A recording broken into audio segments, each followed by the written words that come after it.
Now, the greatest radio shows of all time. Suspense. The Shadow Node. Washington calling David Harding, Counter Spy. Classic radio theater. The Great Gildersleeve. Fibber McGee and Molly. Dragnet. Gunsmoke. The Lone Ranger.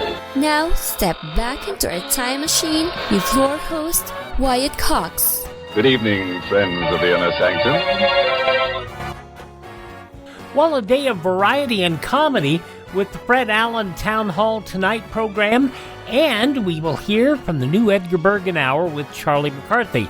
That's all coming up straight ahead, along with an episode of Claudia on this Thursday.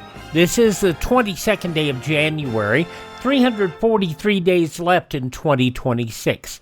The Columbia Phonograph Company, formed in Washington, D.C. on this date in 1889, and a number of years later, in the 1920s, the Columbia Phonograph Company would take over CBS.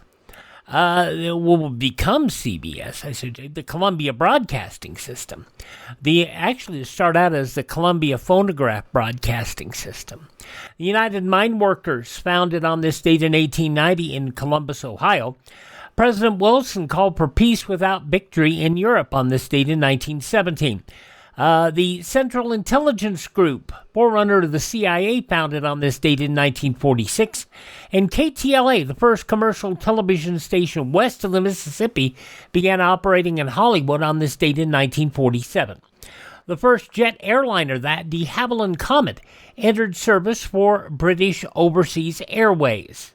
Oh, wonderful. I think it's the easiest airplane I've ever flown. It's the finest airplane I've ever flown. And this is a universal opinion. Every pilot I've known that's gone through this thing was amazed. One of the first pilots to test the de Havilland on this date in 1952. The New York City Mad Bomber George P. Metesky, arrested in Waterbury, Connecticut on this date in 1957. He was charged with planting more than 30 bombs. The Organization of American States suspended Cuba's membership on this date in 1962. And in 1968, Apollo 5 lifted off, carrying the first lunar module into space. It was on this date in 1968, Rowan and Martin's Laugh-In premiered on NBC. Sock it to me, sock it to me, sock it to me, sock it to me, sock it to me. And now, folks, it's sock it to me time. Very interesting, but stupid. Some great entertainers on Laugh-In. A lot of people, including, Jack Benny was on Laugh-In. Did you know that? A 4.5-year run, and the show started out, I said, 1968. The last year of the show, not the greatest, because it was starting to show some wear. It's hard to keep up that energy for a high-energy show like that. But it was an amazing show, and there are bits of it that you can find today on YouTube. Now, the Supreme Court delivered its decision in Roe v. Wade on this date in 1973, and the decision legalized abortion nationwide. It's very hard to believe that the men on the Supreme Court could have this much of a sense of what is really happening in abortion. So many of the things that the government or the legislature or even departments of health do is so unrelated to the practice of abortion, and this is so specifically related to the practice of abortion that blows my mind. How many millions of children prior to their birth will never live to see the light of day because of the shocking action of the majority of the United States Supreme Court today? The decision reversed in June of 2022, leaving the matter of abortion to the states rather than national government. It was on this date in 1984, the Apple Macintosh, the first consumer computer to popularize the computer mouse and the graphical user interface, introduced during the Super Bowl with its famous 1984 commercial. Today we celebrate the first glorious anniversary of the information purification directives. We have created, for the first time in all history, a garden of pure ideology, where each worker may bloom, secure from the pests of a contradictory reports. Our unification of the laws is more powerful a weapon than any fleet or army on earth. resolve one cause. Our enemies shall talk themselves to death, and we will bury them with their own confusion. We shall prevail. On January 24th, Apple Computer will introduce Macintosh. And you'll see why 1984 won't be like 1984. Now, the commercial was directed by Ridley Scott. English athlete Anya Major performed as the unnamed heroine, David Graham as Big Brother. Only aired twice on American television. First on 10 local radio stations. It ran on December 31st, 1983, so that it would qualify for 1983 Advertising Awards. Then its only national televised airing was in the third quarter of the Super Bowl telecast. Well, don't you know that, and they used the unnamed heroine to represent the coming of the Macintosh as a mean of saving humanity from conformity, or Big Brother. Of course, allusions to 1984. The Orwell estate sued, and the television rights holders sued. They considered it to be a copyright infringement. Well, of course, the damage was too late. They just sent a cease and desist. It only aired twice, but that was enough, and Macintosh took off like a rocket. It was on this date in 1987. Pennsylvania State Treasurer R. Bud Dwyer called a news conference to proclaim his innocence after he'd been convicted of defrauding the estate. When he finished during the news conference, he pulled a gun from a paper bag and killed himself. Don't.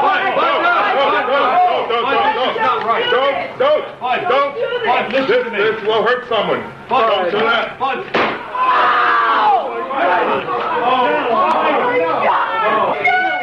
Sad event on this date in 1987. In 1989 on this date, San Francisco beat Cincinnati to win Super Bowl 23 in Miami. The last play, the 49ers hope for Cincinnati's offense. 4 wide receivers to the far side. Esiason back to throw.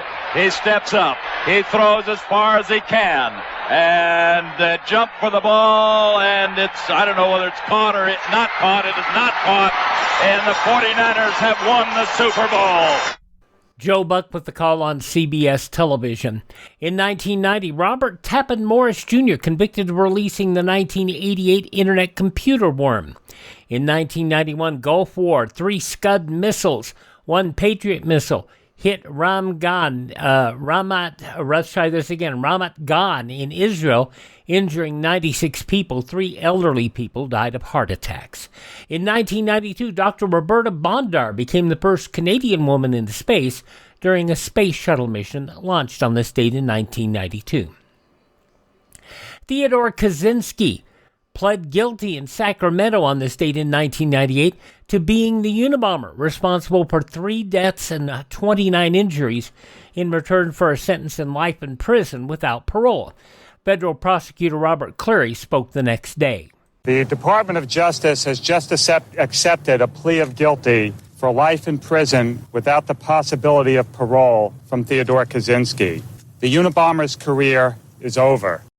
While in prison, Kaczynski received a cancer diagnosis. He stopped treatment in March of 2023 and hung himself in prison in June of 2023.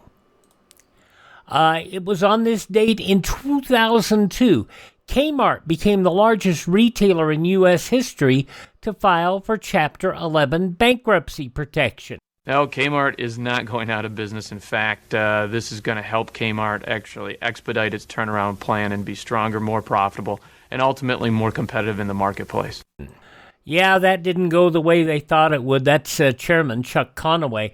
300 stores closed, 34,000 employees laid off, company restructured. They bought Sears. Both have basically gone under. There are some Sears stores left, and I think there are a couple of Kmart's, but very, very scaled back Kmart's left. In 2003, the last successful contact with spacecraft Pioneer 10, one of the most distant man-made objects. And Conan O'Brien ended his brief tenure as host of The Tonight Show on this date in 2010 after accepting a $45 million buyout from NBC to leave the show after only 7 months. Among those passing away on this date in history, President Lyndon Johnson. The 36th President of the United States died this afternoon in an ambulance plane on the way to San Antonio, where he was taken after being stricken at his ranch, the LBJ Ranch in Johnson City, Texas. Walter Cronkite reporting the passing of the 36th President of the United States. Also passing away on this date, Alan Hale Sr., the father of the skipper, also of Gilligan's Island, also an actor. The Man Called X, Herbert Marshall, passing away on this date. Titus Moody, Parker Fennelly, Kojak, Telly Savalas, pro wrestler Jerry Blackwell, the matriarch of the Kennedy family, Rose Fitzgerald Kennedy, World War II cartoonist Bill Maudlin, the man who did so much of the great music for Stan Freberg and so much other great music, Billy May, actress and dancer Ann Miller, Watergate scandal figure Rosemary Woods, baseball legend Hank Aaron, and the Joker in The Dark Knight, Heath Ledger. I don't want to kill you. What would I do without you? You complete me. Heath Ledger passing away on this date in 2008. Birthdays on this date include film director D.W. Griffith, Douglas Wrong Way Corrigan. That's a story. Actress Ann Southern, singer Sam Cooke, actress Piper Laurie, actor Bill Bixby, and English actor John Hurt. All born on this date, they have all departed this mortal coil. Hi, this is Jeff Foxworthy. It is now time for the birthday announcements. The following people are now officially older than dirt. Who remembers The Galloping Gourmet, one of the first great TV shows that dealt with cooking? Graham Kerr, 92, or what, commercial shows. I think before that you had the French chef, but Graham Kerr, The Galloping Gourmet, 92 today. Journey, Steve Perry is 77. Great second-generation wrestler Tully Blanchard, his daughter continues to compete to this day, Tessa Blanchard. Tully Blanchard is 72 today. Actress Linda Blair, 67. Actress Diane Lane is 61. No, I can't. Oh, it's over. From the movie Unfaithful, Diane Lane, 61. DJ Jazzy Jeff, 61. Chef Guy Fieri, 58. Isn't it interesting that Graham Kerr and Guy Fieri, both born on the same day? Different years, of course. Guy Fieri, 58. From the Drew Carey Show and NCIS, Matt Eisman is 55. From Suits, Gabriel Mox is 54. From Malcolm in the Middle, Christopher Masterson is 46. From Seventh Heaven, Beverly Mitchell is 45. And former singer, now interior designer, Willa Ford is 45. Those just a few of the people celebrating the 22nd day of January as their birthday. If this is your birthday, happy birthday to you. Happy birthday to you. Happy birthday, happy birthday. Happy birthday to you.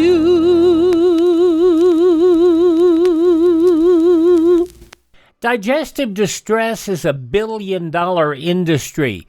I mean, you can start off with your Tums and your Rolaids, Digel, all these over-the-counter medicines, all the commercial medicines, and there still is not a lot of help until you get to something like Professor B's Digestive Aid, something that is not just masking symptoms, but is actually helping the problem go away. Developed by an individual going through digestive distress during cancer treatments, it actually has worked for not only others going through cancer treatments, but people with serious problems, including throat issues, acid reflux, all of that sort of stuff. Check it out, Professor B's Digestive Aid, profbees.com. Link in the show notes, also at classicradio.stream. If you use the promo code Wyatt, you will save 10% and also support the podcast. Check it all out, Professor B's Digestive Aid, profbees.com. Your gut helps you keep running. Why not make sure it's taken care of with Professor B's Digestive Aid? Fred Allen is next on Classic Radio Theater.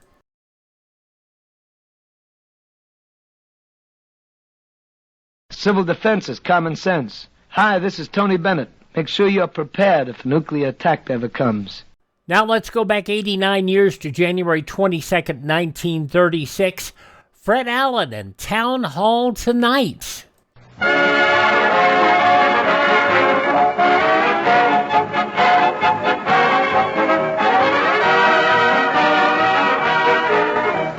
An hour of smiles in Town Hall tonight, folks. 60 minutes of fun and music brought to you by Ipana Toothpaste and Salapatica.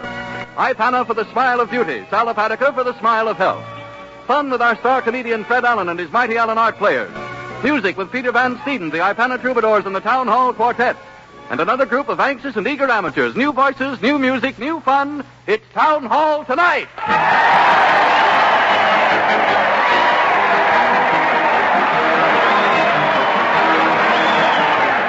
Listen to that crowd. They're jumping up and down and cheering as Fred Allen leads his weekly parade at the old Town Hall. Fred's driving in the wind as the band lowers the boom boom. And the Mighty Allen art players are dancing a community hornpipe as the people cheer. Let's join the merry throng. Everybody join. Here they come. Parson. Well, come on, Parson. Quit stalling. We're here to get married. Relax, young man. Your nuptials will have to wait for an hour. It's Town Hall tonight. Politicians. You say you favor cutting down all radio allotments, Senator? Except the 60 minutes allotted to one radio program. It's Town Hall tonight. Lost explorers. What were your first words when you got back to civilization, Mr. Ellsworth? I said it's Wednesday, boys. Bring me a radio. It's Town Hall tonight.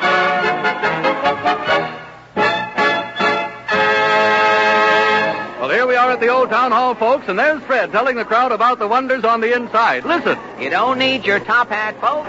You don't need your white tie. And even the dogs don't have to worry about their tails at the Town Hall. Everybody's welcome, so step right along. Evening there, old fuss budget. Good evening, Mrs. Berry. How's the village dressmaker tonight? Well, I'm still looking on the seedy side of life, Mr. Allen. Go right in, Mrs. Berry, you old so-and-so. The fun is fast, the music's right. It'll take you 60 minutes, folks. It's Town Hall tonight. Hey there, Ellen. Hi, Luther. Say, it's a little late in the season for that Palm Beach suit, isn't it? They say you've got the hottest show in town, Ellen, and I'm dressed for the occasion. Go right in, folks. Single line, please. Hurry, hurry, hurry. We're all set here, Fred. How about you? Okay, Harry. Tell Peter we'll open with I Feel a Song Coming On. Righto, Fred. Let her go, Peter.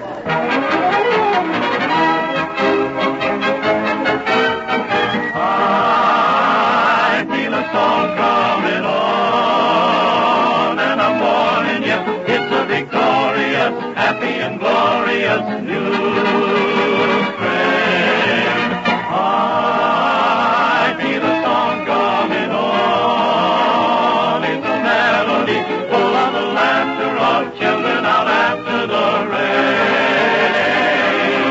You hear a tuneful story ringing through your love and glory, hallelujah, and now that my troubles are gone, that those heavenly drums go on drumming, 'cause I feel a song coming on.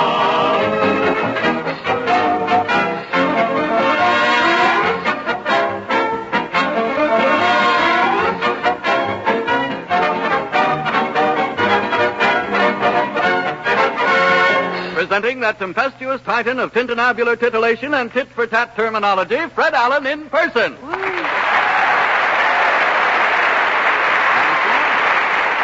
Thank you. Thank you, and good evening, ladies and gentlemen. Now, before we ask you to put your hands on the Ouija board and help us to get Joe Miller so that we'll be sure of some mid-Victorian jokes for this evening, I'll read you the Town Hall Bulletin for tonight. Hodge White, Public Grocer number 1, says that for the next few days, customers coming into the store will have to wait on themselves. Hodge sent his pants out to the tailor Monday, and the tailor shop caught fire. And Hodge won't be able to come out from behind the counter now until the insurance company covers his loss. Hodge says he may be on the half shell, but business will go on as usual. So much for sartorial dilemmas in the vicinity, and now for the Town Hall News. And now, Harry? Say, I'm way ahead of you, Fred. Here's your Really? picture sheet. Thank you. Do you remember what happened a week ago tonight in New York City, NY, Harry? Oh, yes. The lights went out, didn't they? I can take a hint. Here they go. The projector starts, and we bring you the latest news of the week. The Town Hall News sees nothing, shows all. Williamstown, Massachusetts. Williams College installs neuropsychiatrist to solve undergraduate problems and enable students to attain full benefits of college life. Town Hall News shows how new service will probably work out. The scene, the psychiatrist's office at Williams College. There's a student waiting, Doctor. Here's his chart. Mm-hmm. Buster Trundle, sophomore, scholarship poor. He may be dumb in the classroom, but in a rumble seat, oh, Doctor. You seem to know quite a lot about the patient, nurse. I ought to. He's taken me out a couple of times when I had the money.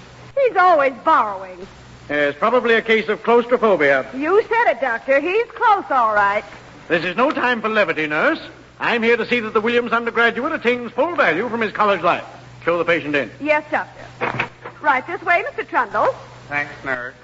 And now, young man... Doc, I had to come I know, Buster. You're not getting everything from your college life. Well, no. Your ego is no doubt undergoing a delicate period, with the inferiority complex struggling for recognition. Well... Exactly. Freud says neurosis are red, violence is blue. Do you ever see red and then blue? Well, I knew it. Psychology teaches us that students are porous mentally. Now, look here, You're Doc. perfectly right, Trundle. Wearing an imitation raccoon coat can give you the mentality of a ferret. The scientific term is ferretinitis. But listen, Doc. Take off that rigor mortis, man. Speak up. You're holding something back. Well, yes, Doc, I am. You're not attaining the full value of your college life. You're stifling your subconscious. You need something. Well, I hate to ask you, Doc. As your college psychiatrist, I demand that you ask me. Well... Speak freely, Trundle. What is it you need? I need $2 to get my tuxedo out of Hark, Doc. How about it? Burlington, Ontario. Chief Constable L.B. Smith offers to protect single men from annoyance during leap year and threatens to arrest brazen women who bother bachelors with marriage proposals during 1936. Town Hall News shows how men will probably be protected during leap year at Burlington, Ontario. The scene, a side street, time 8 p.m. Well, hello there, Bismuth. I ain't seen you since New Year's. No, I've been hiding indoors since January 1st, Rankin. Well, what's the big idea? Oh, it's leap year, Rankin. That's right. You single guys have got to keep out of sight. Oh, you bet. A bachelor in the next house was hit over the head the other night, and he woke up in Niagara Falls. Yeah, it's pretty dangerous, all right. Yeah, I just come out at night to get a little air. If I hear a woman coming, I jump right back into the house. Well, I got to be getting along. So long, Bismuth. So long, Rankin. Oh, you fast to make a bell down. Who's that? Who's there? No, don't get frightened, mister. You don't know me, hussy. No, but I've been watching you sneak out every night. I've been waiting to catch you alone. Now, see here. Now, take your arms away. If you're here with intent to flirt... It says leap year, Daddy, and you're hooked. Oh, yes? Well, 23 for you. If you're playing fast and loose... Stop kissing me. I mean business, honey. This is a proposal. A proposal? Help! Police! A proposal! Help! Hey, what's going on here? This woman's annoying me. Oh, yeah? What's your racket, sister? It's leap year, ain't it? She's been molesting me for half an hour, officer. I'm crazy about him, Copper. Never mind him. You're coming with me. Here's the wagon. Are you engaged, officer? No. Well, get in the wagon and you will be. Help, please! Tacoma, Washington. 3 Tacoma medical organizations put medicine on big business basis. Patients contract for medical attention in advance, guaranteeing monthly payments for operations or other medical service they may require. Town Hall News gets opinions on new systems. Simeon Spavin, prominent veterinarian, says... Us horse doctors can't sign up our patients. We got to trust to luck. I've been horsed out of plenty. The only time I ever got my money, I treated a racehorse for tonsillitis. That horse paid 20 to 1. Town Hall News shows how contracts for medical attention may work out for average family. The scene, home of Walpole Brink, a white-collar worker. Hello, dear. You're late, Walpole. Yes, dear. The 512 was snowbound. Well, supper will be ready in just a minute. I'm starved. Hey, what's new? Any visitors today? The finance man was here about the car. I stalled him. Well, that car's been stalling us ever since we got it. Now we're even. The collectors for the washing machine, the refrigerator called, too. Those guys with their easy payments. I'll show them how easy they are. And the doctor's been here twice. Your appendix payment is overdue. That croaker insisted on taking out my appendix. Now he can hold the bag. Oh, that's probably the doctor now. Now, let him in. I'm ready for him. Good evening, Mrs. Brink. Oh, come in, Doc. Step in, Max. Okay, Doc. This is my lawyer, Mr. Corpus. How are you, Mr. Corpus? I object. Something tells me this ain't no social call, Doc. What's on your mind? You're way behind with your appendix payments, Mr. Brink. So what? Business is business, Mr. Brink. You signed the contract. It's right here, November 13th. Whereas my appendix is about to be removed, I promise to pay $10 down and $5 weekly until the operation is mine. Signed and sealed, Walpole Brink. So what? When do you intend to pay it, Mr. Brink? Well, not right away. The car and the washing machine came before Walpole's appendix. Yeah. The scar's on me, but the operation's on you. Get it? In other words, you're repudiating your medical contract. Yeah. Now, what are you going to do about it? There's only one thing my client can do about it. Obviously. Hand me my ether can, Corpus. What's the ether for? Yeah, what are you going to do, Doc? I'm going to exercise my rights under Clause 7 of your contract. What's Clause 7? To wit, if you fail to meet your payments, the doctor can reopen his claim. You mean... Exactly. I'm putting back your appendix.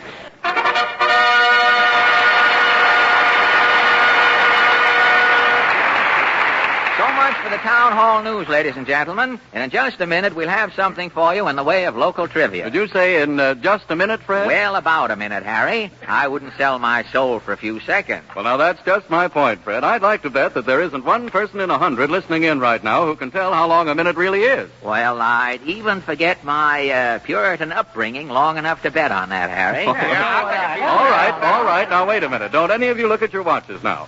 Peter, you give me a starting signal, and when any of you think I've talked a minute, you stop me. Okay, Peter.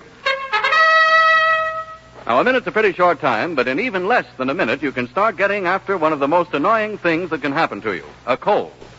And you can do it by taking Sal Hepatica, 2 teaspoonfuls in a glass of water. Because when you have a cold, there are 2 things you want to get after right away. First, the wastes in your body, and second, the acid in your system that encourages your cold. And Sal Hepatica is the mineral salt laxative that gets after both. It not only rids your body of waste, but it also combats acidity. And that's something no ordinary laxative does. So just remember, at the first sign of a cold, 2 teaspoonfuls of Sal Hepatica. I think the minute's up, Harry. No, Fred, it was less than 40 seconds. Really? See, I told you. Ladies and gentlemen, it took less than 40 seconds to remind you of something many people have been remembering for 40 years. Sal Hepatica, for the smile of health.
Van Steeden and the Ipana Troubadours have just played I've Got My Fingers Crossed.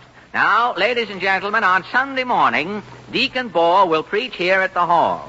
The deacon's sermon will be Skiing on the Sabbath, or Are Our American Girls Backsliding on Their Weekend?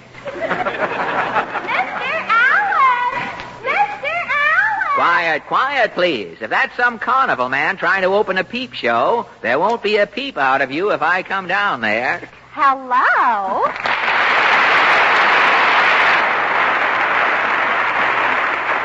Well, sir, as I live and wonder whether this jumping in my vest is hope springing eternal or just another heart attack, if it isn't Portland. Yes, Papa sent me out to buy a mousetrap, and that got me thinking about cheese. I know, and thinking about cheese reminded you of me. What does Papa want with a mousetrap? Well, last night he heard mice pacing up and down in the pantry. Mice pacing up and down? Mice don't go stomping around people's pantries. A mouse generally sneaks in, eats his fill, and then quietly falls asleep. Yes, but our mice are eating Mama's coffee, and it keeps them awake. Really? Keeps them awake nights, huh? Just don't leave a mouse hanging suspended there in time, you know. It says it keeps them awake nights, right? Right. If I ever build a... Say, that mouse might go on for generations, the unknown mouse hanging in midair because you didn't tell how long he'd been asleep. If I ever build a house, I'm going to put in rubber walls. To keep out mice? You bet. The mouse gnaws through a rubber wall, and as soon as he comes out on the other side, the hole snaps together behind him. And then what? When the mouse turns around and sees the hole is gone, he thinks he's hexed. It unbalances him mentally. You don't need a trap. I couldn't get a trap. The man's running us his cat till he gets some in. A cat, eh? Well, after looking at your father all these years, another puss around the house ought to be a relief. Oh, I get it. Well, this cat will get results. He's pretty tough. How tough is he? He went down to the Roxy Theater yesterday, and Mickey Mouse is in lights. This cat spit out the word mouse bulb by bulb. Say, pretty tough. We had a cat tougher than that, though. How tough was your cat? He thought Joe Brown's mouth was a rat hole. He sat down beside it 2 nights while Joe was asleep and dared Joe's tonsils to come out. Gosh, I ought to tell Papa about your cat. Yes, and you'd better run along home now before you forget the details. Oh, no, I've got important business here Oh, first. not here. Miss Shrill! You've got the wrong... No. Yes, Salty, I'm ready. Come on up, Herman. Yes, Miss Shrill. I can't stay long, though. Yeah.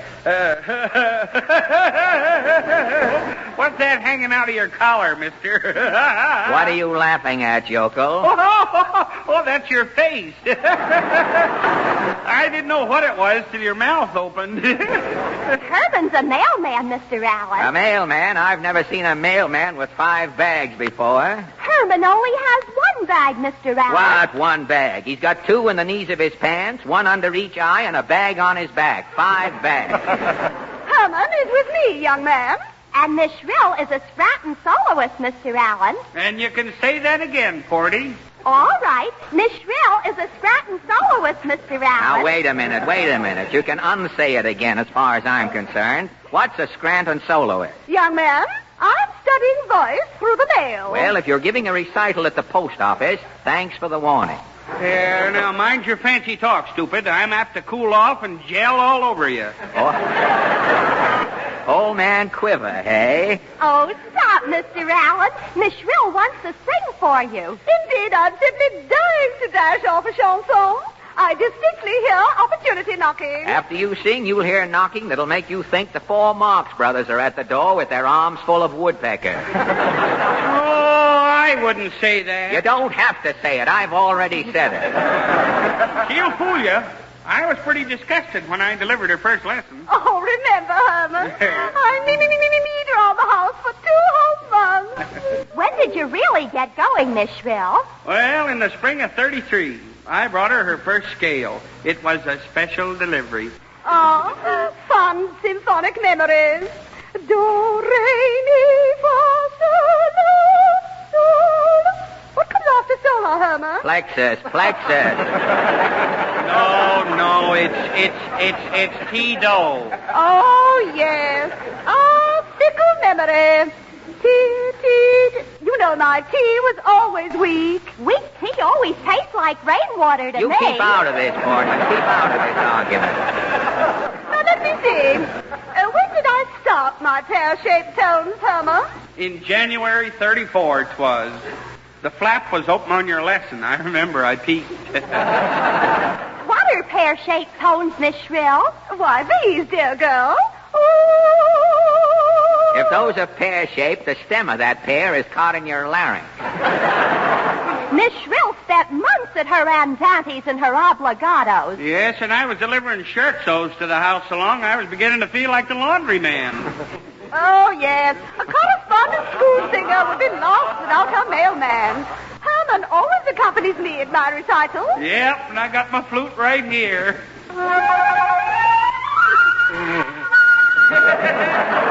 Gosh, that's good, Herman. Yeah, I know it. You'd never guess it, though. But I learned the flute through the mail, too. You should play it through the mail, second class. Can you sing that opera, Wagner Wheels, Miss Shrill? No opera party. I have a symphonic yen. I'm ready, Miss Shrill. Name your weapon. I shall do Ho the Gentle Lark. Oh, that's swell. I know that. Ho, and it comes out lark. Stop it, Portland. That may be lark to you, but it's off-key sparrow to me. Very well, I'm ready, Herman. The Gentle Lark and pizzicato, if you please. Lo, hear the gentle lark. Lo, hear the gentle lark. Look! Now, wait a minute.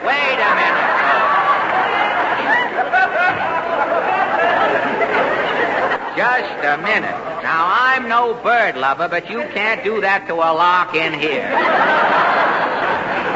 Why, I haven't even started. The lark was barely off the ground. I generally think it in full flight. Well, let's skip the singing and get right down to your full flight. Oh, this is insubordination. Scranton'll hear about this, Mr. Allen. You bet Scranton will. And Miss Shrill's next recital will be given at the Dead Letter Office.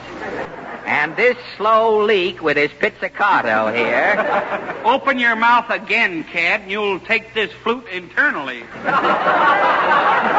Oh, boy, the postal authorities will look into this, Mr. Allen. Just tell them Miss Shrill's mouth was opened here by mistake. In other words, you want me to pick up my lark and go. Yes, always remember a bird in the hand is worth two in the offing. Goodbye, folks. So long, Portland. Tally ho!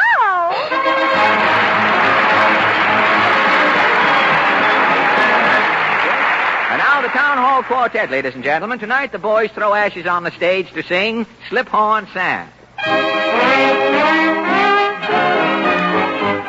You've heard of Rudolph and his violin, Ted Lewis and his clarinet, of course you've heard of him. Perhaps you like piano when Ellington plays that thing. Or maybe it's the organ of which says Crawford's king. You can have old Pete and his piccolo, or others you can get. 'Cause when it comes to music, you ain't heard nothing yet. Like the birds that sing in the month of May, that's the way it sounds when he hits his A. That Slip-Horn Sam and his old trombone. With a little slide of his band-up horn, he'll make you see a bright spring morn. That Slip-Horn Sam and his old trombone. Just a change of tone and a different strain with a touch of a minor key. You feel all alone out in the rain, no one for company.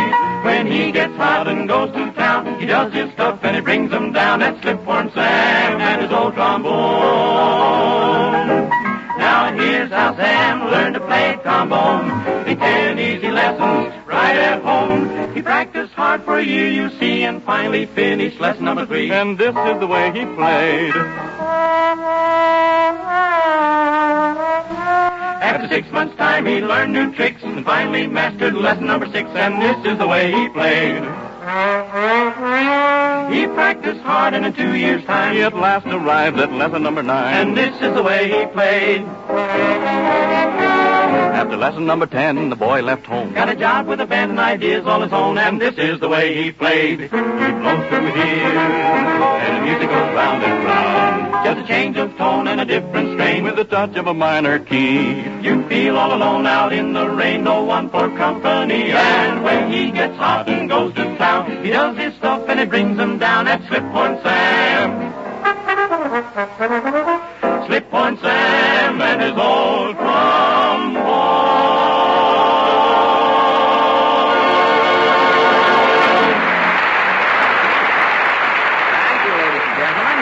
That was the Town Hall Quartet who have just sung, or which has just sang, or say, Harry, my erudite friend, which is correct? Well, now, Fred, what you obviously need is an intelligence test. An intelligence test? Why doesn't somebody tell me these things?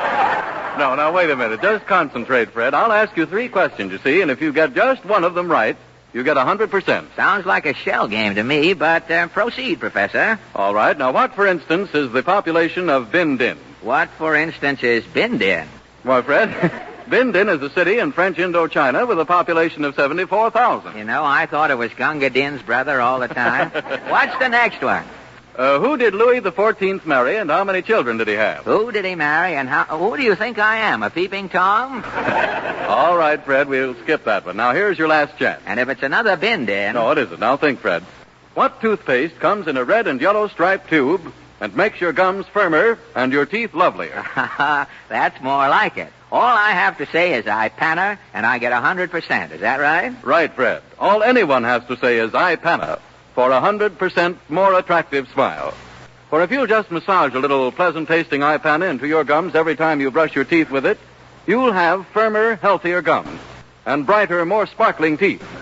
So remember, eye panna for the smile of beauty.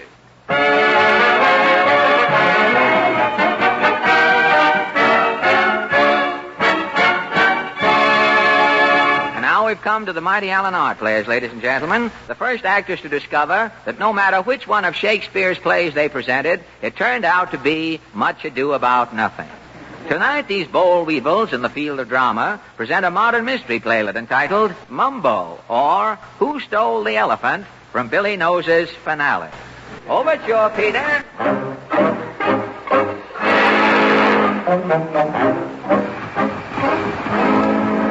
All police cars stand by. Calling Detective One Long Pan. Robbery at Hippodrome Theater. 2 elephants stolen. Mumbo matinee may be postponed. Calling Detective One Long Pan. Proceed to Hippodrome Theater.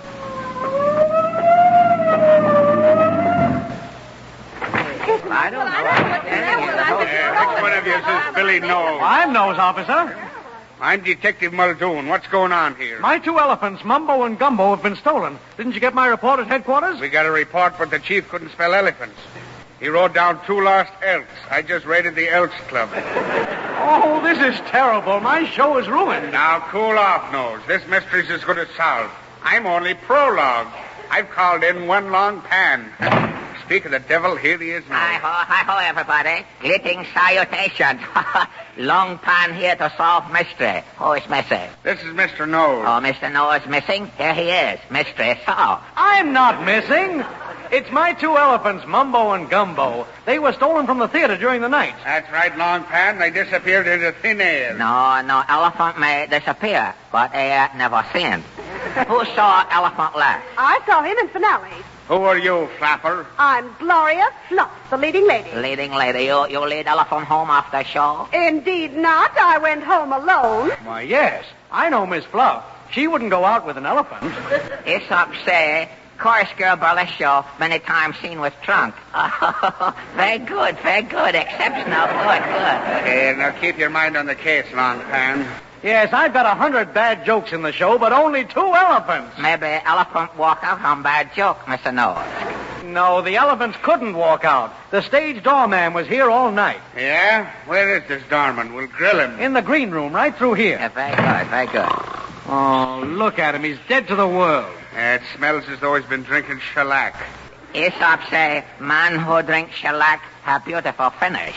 Come Come on, snap out of it, buddy. Come on, wake up. Oh, yeah, what's the matter? Oh, hello, Mr. Nose. Wake up, Joe. Mumbo and Gumbo have been stolen. You say elephant napper napped elephants last night? No, I didn't see nothing. You come clean, Joe. Last night you drink too much. Pass out. See elephant and sleep. That's right. I saw 4 elephants. 2 of them was lavender. So you say you open stage door. Tell lavender elephant to scram, no? That's right, I did. I tell you. And Mumbo and Gumbo must have scrammed too, Mr. Nose. But they couldn't get out of the theater, Muldoon. They were tied. Mr. Nose Light, somebody filched elephant. Pay larceny. Long Pan got hunch. Use telephone. Oh, well, here's a phone right here, Long Pan, an outside line. Thank you. Hello? Hello? You give me blind 9, total 66. Hello? Hello? This Republican Club? Yes, who is this, Herb? No. Herb out of town. Detective One Long Pan speaking. You got elephant there? No, we Republicans lost our elephant last election. They got our goat, too. Any luck, Long Pan? No. Discover new mystery. Goat missing, too.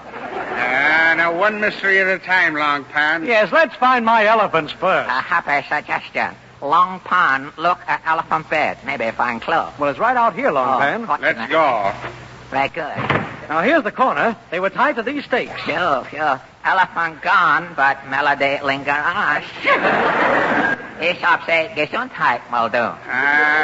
It's that hay, Long Pan. I always sneeze around hay. I got hay fever. Hay fever very bad. Make nose run like 8-day clock. Achoo! I got it awful. I can smell hay a mile away. Mile away? Excellent, Muldoon. Your sneeze will solve mystery. This mystery's not to be sneezed at, Long Pan. What's Muldoon's hay fever got to do with my missing elephant? Elephant eat hay. With hay fever, Muldoon will smell hay on elephant breath. You see? Come on, now, get me away from this hay. Yes, Long Pan. What's our next move? We all go out and sleep in total. At every door. Muldoon sneeze, we suspect hay in house. Definitely knock on door. Let's go. Long Pan, this won't work. You keep muffler on, Mr. Lowe's. We catch guilty party. You try this house, Muldoon. Take a big inhale. You catch clue? No, there's no hay here. How about this house? You inhale. Encore, Muldoon. No. Hey, wait a minute. Me nose tickles. You check, Muldoon. Both nostrils. You see, very good. Hey, positively. I ring bell. If my elephants are only here, I can still give the matinee. Well, what is it? You steal 2 elephants, madam? Go away, you Chinese stew, or I'll call a cop. Chinese stew. I am officer, madam. Who live here? Mr. Bruce. What's his first name, lady? Hayward. Good day. Oh, you bad boy, Muldoon. You give One Long Pan bum steer. Well, I'm sorry, Long Pan. That hay in Hayward fooled me. Yeah, if we pass the courthouse, he'll sneeze at the habeas corpus. You keep obesity pills out, Mr. Nose. Okay, Muldoon. Next house. You inhale here. Okay. This is probably Lenny Hayton's place. Quiet, Nose. Long Pan ring bell. It's pretty strong here, Long Pan. Somebody's coming. Well, what is it? I am one detective, One Long Pan, madam. I don't need no long pan. My icebox drains itself. Very funny, madam. But beside point, have you seen 2 elephant, madam? Why, no. You stand back, lady. We search house and them alone. Well, of all the nerve. Yeah, this is the parlor. They're not in here. Very good. You inhale, Muldoon. My nose tells me it's in that room, Long Pan. One strike, madam. Long Pan investigate that room. Oh, you can't go in there. No. She's fainted. Women always faint at crucible moment. Stand back. Long Pan open door. Mumbo! Gumbo! Say, what do you know? Both elephants is here. Great work, Long Pan. Long Pan many time insolvent, but never fail. I'll get Mumbo and Gumbo back to the theater. Come on, Mumbo. We'll be along later, Nose. As soon as we pinch this dame. Oh, where am I? You see, lady, come too. Elephant passing, even revive dead man. You're under arrest, lady. You steal elephant, lady. We catch you with plunk down. Yes, I took them. The Hippodrome stage door was open this morning. I had to have those 2 elephants. You had to have 2 elephants, lady? For what? My husband brought home a book. It was so big I was afraid it would fall over and kill us both. Miss Cecil, you need 2 elephants for bookends. What book would need elephants for bookends? Very simple. Anthony Edwards.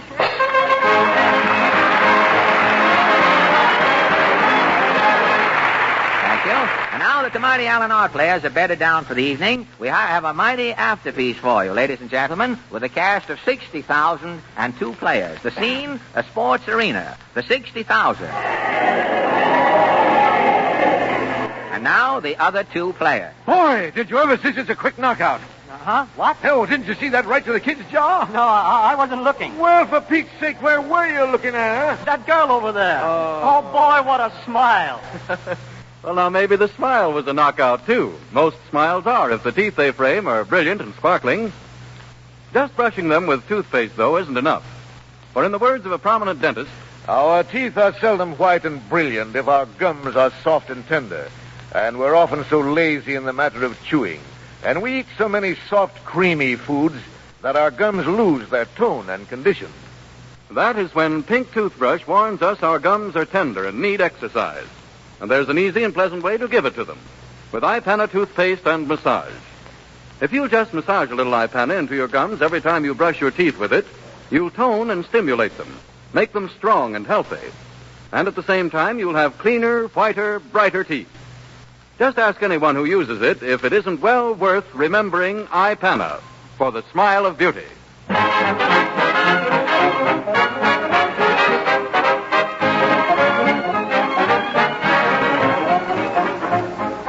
Ladies and gentlemen, Town Hall continues immediately after your station announcement.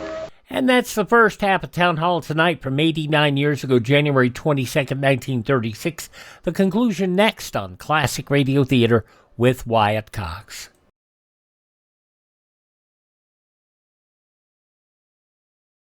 Civil defense is common sense. This is Fred McMurray. Home shelters can be built for as little as $100. Simple plans for building inexpensive home shelters are available free from your Civil Defense office. Ask for a copy of the Family Fallout Shelter booklet. And the link in the show notes where you can learn more about all of that. Now, Town Hall tonight, the conclusion from 89 years ago, January 22nd, 1936.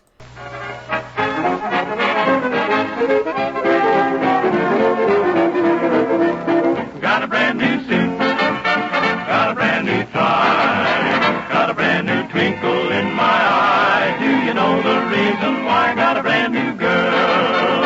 And I won't list you. She's the reason I got a brand new tie and a brand new suit. When I'm with her, gotta look my best. Put on my tan shoes, raised pants, double-breasted vest, gonna wear my stick pin. It's a neck of pearls, with a brand new tie and a brand new suit and a brand new girl.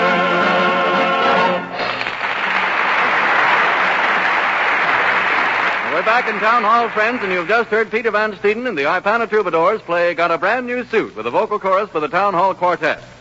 Now here's Fred with a new group of anxious and eager amateurs. Let's give them a real Town Hall reception.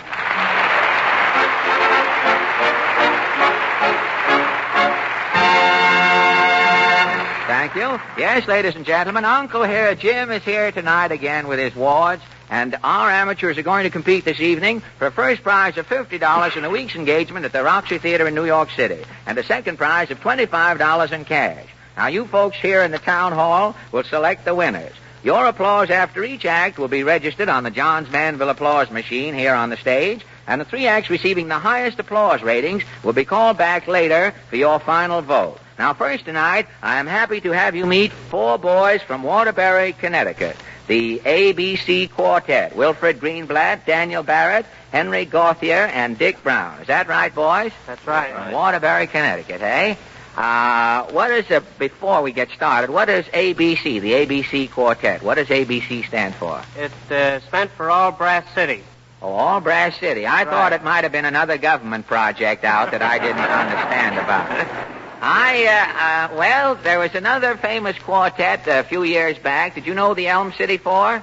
I know Jim Carty and Harry Morrissey. Harry Morrissey. They both come from up in Connecticut, don't they? That's right. That was a fine quartet and played many seasons in White Scandals. That's right. What is Jim doing now? Jim's running an inn up in Newington. An inn? Is that a high class? Well, just what is he running up there? Well, define that inn. It isn't. It's the roadhouse, more or less. With dining and dancing. And I heard it was a diner. I thought you were just putting on a nail there. I thought you were making the place a little bigger in conversation for Jim up there. Well, they've made it bigger since you've been up there, perhaps. Well, that's fine. It started with, I was glad to hear that he was on the wagon originally. Now, he's branched out into a roadhouse. That's swell. Well, Waterbury is a very fine city, the home of Yale University. Oh, no, it isn't, is it? That's New Haven. That's right. New Haven is the home of Yale University. Well, I have one of those 10-cent maps, and on my map, Yale goes over into Waterbury. It's very embarrassing. Well, boys, what are you going to sing? Tiger Rag. The Tiger Rag, the ABC Quartet. Thank you.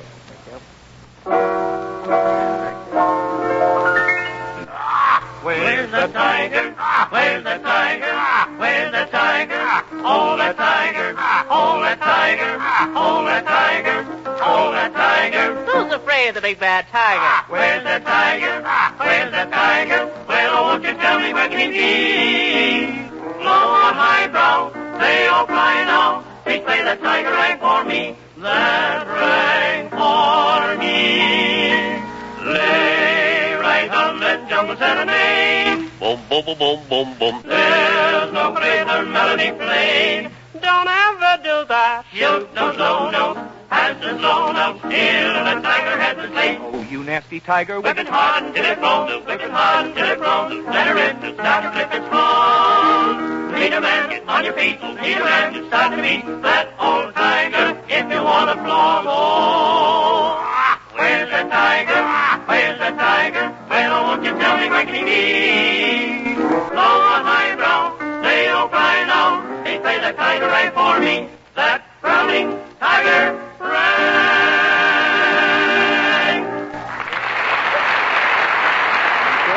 That was the ABC Quartet, ladies and gentlemen, from Waterbury, Connecticut. And now I would like to have you meet Miss Eleanor Bendo and Miss Dorothy Edmonds. Good evening, girls. Good evening.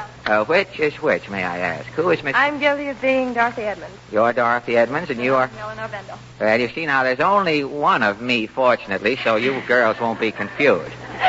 Is this your home, Miss Bendo? No, this isn't. My home is in Cleveland, Ohio. Cleveland, is it really? And Miss Edmonds? I'm from Edmonton, Alberta, Canada. Oh, from Alberta. I worked there many years ago on the Pantages Time. Pantages Theater? I guess you were too young then, though, to be going. What are you girls? You don't mind if I ask you what you're doing in New York, do you? No. What are you doing? Well, I am studying in the hopes of being a singer and working as a sales lady on the side. You're studying music, voice? Yes, they both are. Well, that's swell. What is your ultimate ambition? To sing in radio or in the theater or where? Both radio or opera, either one. Oh, opera too. Hopes of it. Oh, well, that's fine. I think that anyone with talent and ability and stick-to-itiveness is very important if you're going to attain your ambition. You have to stick to anything if you're going to be a success. Unless, of course, you're selling porous plasters, and then your success will depend upon someone else sticking to it. Well, what are you girls going to sing? The Huguet Waltz. The what? The Huguet Waltz from the Vagabond King. Oh, thank you very much.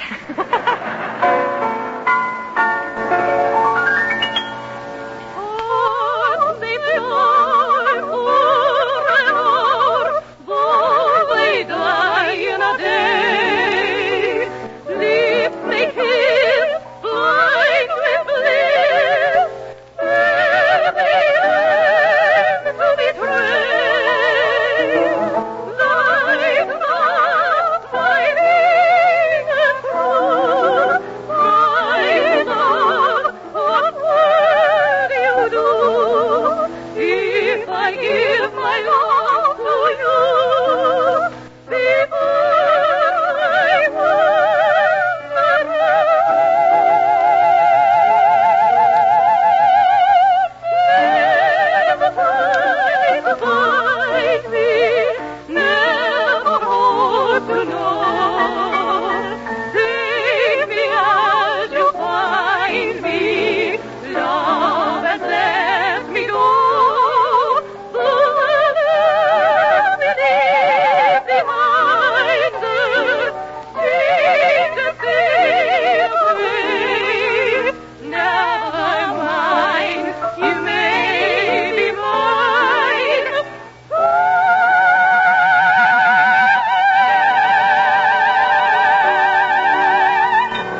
Thank you very much. That was Miss Eleanor Bendo and Miss Dorothy Edmonds. And now Uncle Jim is crowding me here with the table. What is the table for, Uncle Jim? Oh, this is Tommy Dunn. Am I right? That's right, Fred. Tommy Dunn from Broad Channel, New York, ladies and gentlemen. Where's Broad Channel? Uncle Jim, now don't confuse the thing. Tommy and I'll get along all right here. Uncle Jim is fixing a table and a harmonica I see there. How old are you, Tommy? 18. 18, really? Yes. Where is Broad Channel? It's out near the Rockaways. Out near the Rockaways, eh? You go to school? Yes. You go to school out there? Yes. You do, huh? Yes. You look with the sweater on with this large C. What does that C stand for? That stands for the Broad Channel Cardinals, our club. Oh, a football team, is it? Everything. Oh, it's everything. Everything. Well, you don't play all these things at the same time, do you? Sometimes. Uncle Jim told me that you're interested in boxing. Is that right? Yes, that's right. He told me also that you expect to go enter the Golden Glove contest this year. Yes, that's right. You do, really? Yes. What's your weight? 118. 118, huh? I used to think I was quite a boxer years ago. Got monotonous, though. I finally gave it up. Every time I boxed, I was in the rope so much, people thought it was a rodeo. They went home during the thing. I'd like to try out. Do you mind if I try out some of your defense there to see if you're ready for the Golden Glove? Sure. What's your defense for a left jab, say? My left hand. Your left hand comes up, and the left hook? A right hand. A right hand, and the uppercut? I'll let me try. All right. No, we'll end it. You see, in all of my fighting, I never had to bother. I just threw one punch and then landed. Can I take off my sweater now? I can't work with Yes, go ahead.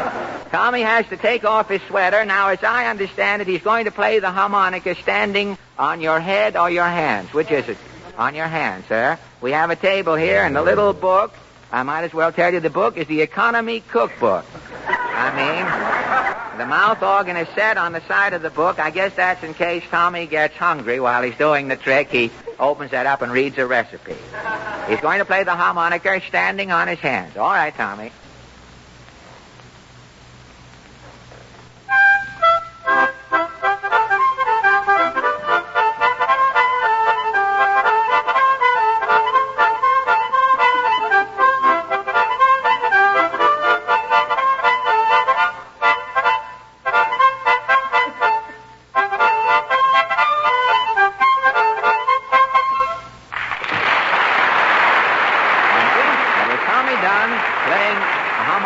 Standing on his hands. Thank you very much, Tommy. And now, ladies and gentlemen, Charles Chancer from Brooklyn. Mr. Chancer, how are you? How are you doing, Mr. Allen is my name. You are a pianist and a songwriter. Is that right? That's right. Have you written many numbers? I've written several numbers, yes. Have you? Had any published yet? I've had the good fortune to have one published, the song I'm going to play. How long after you had written it was the song published? Well, about a year and a half. Year and a half, huh? Must have had a lot of merit to have the publishing postponed that long. Look at that song, The Music Goes Round and whatever it is, you know that? And round. The fellas who wrote that was published right away, I understand. The fellas who wrote it didn't even have time they ran out of words before they got to the middle of it. They had to put in some ho-ho-hos there or something. I guess they put the hose in so they'd have a sock number. That was probably it. What are you going to play for us, Mr. Chancer? The song is called After Dark. After Dark, your own original composition, huh? Right. Well, you go right ahead. I will do a Highland fling here at the microphone, pending television. I'll see how it... I'll probably win the contest with my fling. Thank you.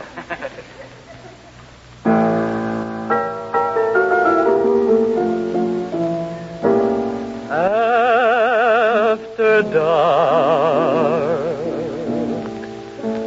though we're far apart, after dark, you creep into my heart every night when no one's inside. Like a thief, you steal into my life with a dawn. I'm left with just a memory. Love is gone. come back to me. After dark, when the day is through, in my dream, I'll always wait for you.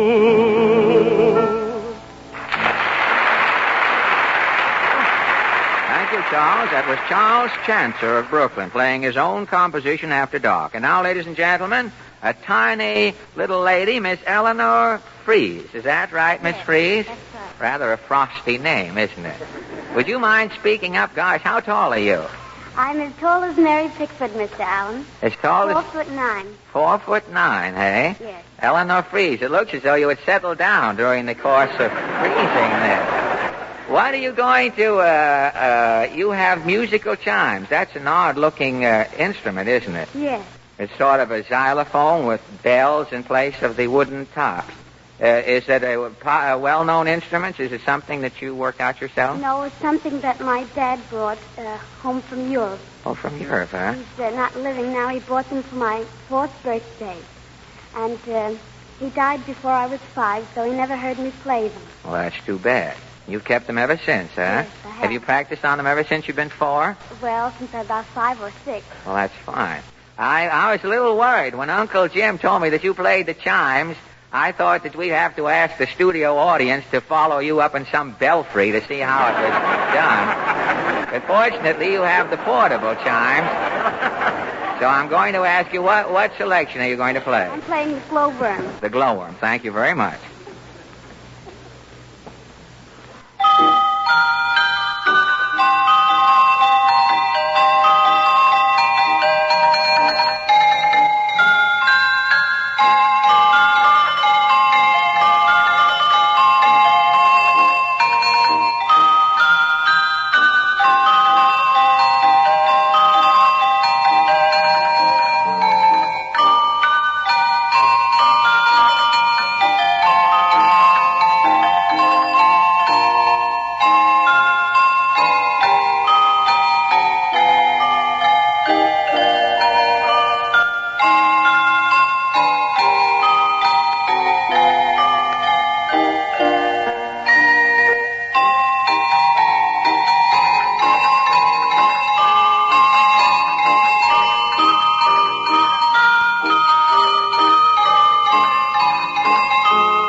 F-R-I-E-S-E. And now, ladies and gentlemen, from Miss Fries, we go to Miss Lillian... Pardon me, what is... Freiser. From Miss Fries to Miss Lillian Freiser. Out of the frying pan into the Freiser, huh? And you are from the Bronx, Miss Freiser? Yes. You are a singer, huh? Yes. How did you ever get down from the Bronx tonight? With dog sled or something? No. I heard the snow is pretty deep up there, is it? Yes. It is. Where do you live? East Bronx, Prospect Avenue. Oh, Prospect Avenue. You know, I heard the snow was so deep up there around 159th Street that some boys made a snowman on the sidewalk there, and one of the put a broom in the snowman's hand, and one of those WPA executives came along and handed the snowman a check yesterday afternoon.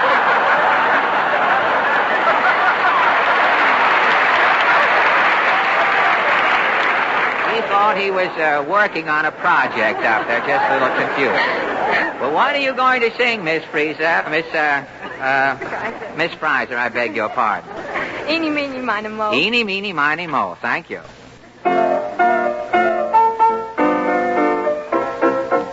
Eeny, meeny, miny, mo. Catch trouble by the toe. If it hollers, let it go. Let it fly away. Eeny, meeny, miny, mo. It's saying sweet and low. Hear it anywhere you go. say. Big band rings it, valley sings it, Wiseman swings it, even Mr. Crosby bings it. Eeny, meeny, miny, moe, catch trouble by the toe. If it hollers, let it go, let it fly away.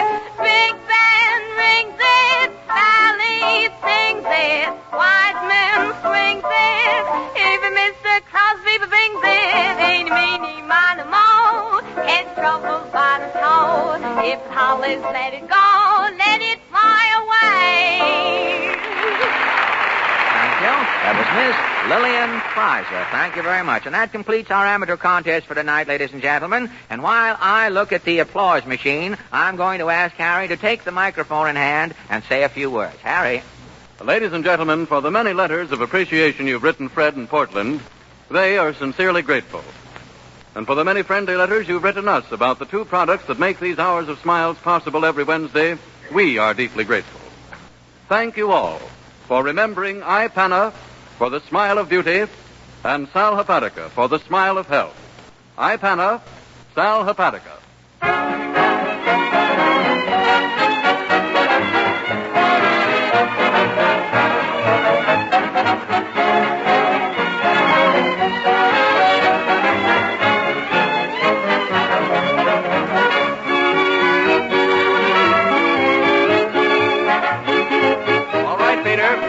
All right, Peter, thanks very much. You ready, Fred? Yes, Harry. Ladies and gentlemen, the applause meter divulges that your applause has been heaviest for the following acts. The ABC Quartet, Tommy Dunn, and Miss Eleanor Fries. Now, I'm going to ask Harry to hold his fragile mitt, spelled M-I-T-T, over the heads of these boys and girls. And as I call the names, I'm going to ask you to kindly applaud once again for your winners. Are you ready, Harry? All ready, Fred. Now, first, the four boys who are kind enough to come down from Waterbury, Connecticut, the ABC Quartet.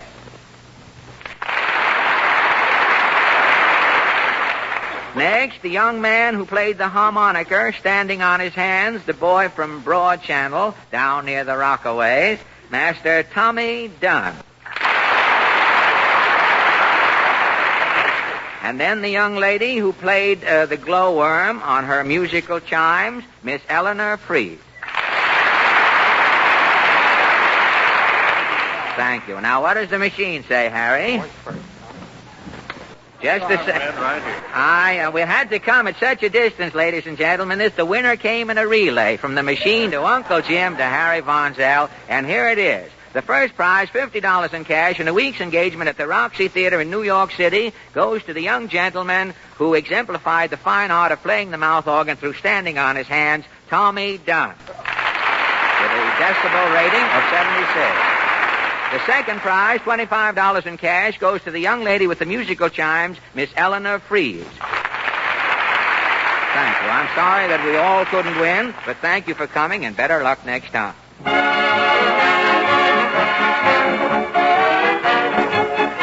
Thank you. This is Fred Allen saying good night, ladies and gentlemen, and inviting you to another hour of smiles next Wednesday evening at the Old Town Hall.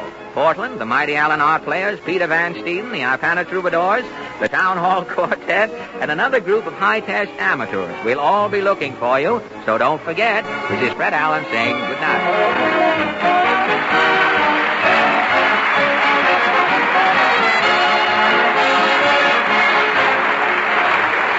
Heard on this program, I've got my fingers crossed from King of Burlesque, and I've got a brand new suit from At Home Abroad.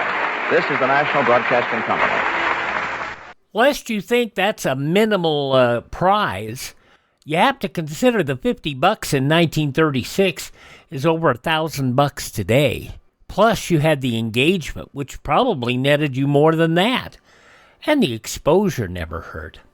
Fred Allen was so glad to get away from Town Hall tonight, not because he didn't like the show, but because it was so much work. Fred worked himself basically to death. He worked way too hard, and sad part was, even at the end, he still was probably working more than he probably should have been. Town Hall Tonight, starring Fred Allen, 89 years ago, January 22nd, 1936, here on Classic Radio Theater, with Wyatt Cox. We will get to more in a moment after I tell you that coming up on our Friday podcast, Edward Arnold is Mr. President. Inner Sanctum Mysteries, Death is an Artist. And yes, we get to hear the original Raymond as the your host. Also, Sherlock Holmes and Screen Director's Playhouse production of The Exile. And that was an adaptation of motion picture. And the motion picture, The Exile, was written by, produced, and starred Douglas Fairbanks Jr. It was a 1947 movie, and he also starred in the radio adaptation. And, of course, another episode of Claudia. Saturday Westerns with The Six Shooter, Gunsmoke, Have Gun Will Travel, and a suspense episode from 1960. All Turnabout starring Leonard Stone. On Sunday, we will have comedy with Jack Benny, George and Gracie, The Great Gildersleeve, and the Aldrich Family. On Monday, Lights Out, Oxychloride X. Also Dragnet, Nick Carter, Master Detective in the Shadow. On Tuesday, My Favorite Husband, starring Lucille Ball and Richard Denning as Liz. Liz tries to write a song. And just the fact that she's tone deaf doesn't mean she can't do it. Also, another Sam Shovel mystery from Abbott and Costello, a 1945 edition of The Danny Kaye Show, and the CBS Radio Workshop with not necessarily a comedy, but it stars Henry Morgan, The Crazy Life. On Wednesday, more comedy with Father Knows Best, Fibber McGee and Molly, Jimmy Durante, Back in the Saddle, and the Old Gold Comedy Theater. And a week from today, more comedy with Fibber McGee and Molly, Amos and Andy, Our Miss Brooks, and the Aldrich Family from 1942. That's all coming up the week ahead here on Classic Radio Theater with Wyatt Cox. Coming up next, the new Edgar Bergen Hour with Charlie McCarthy.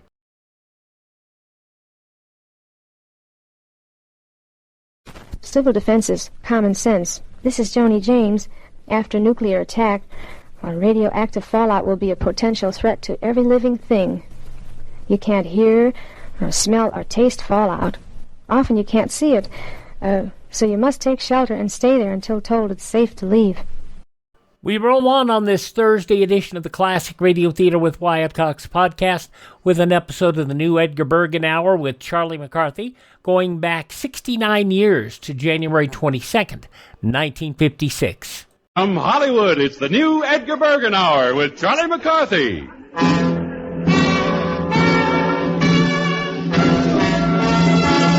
I'll flip you Bergens, help me, I'll mow you down.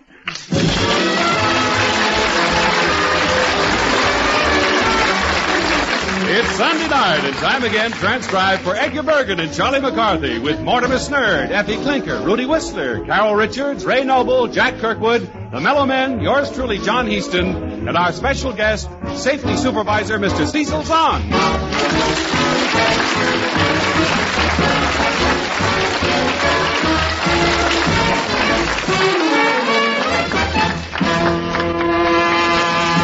And here they are now, the stars of our show, Edgar Bergen and Charlie McCarthy.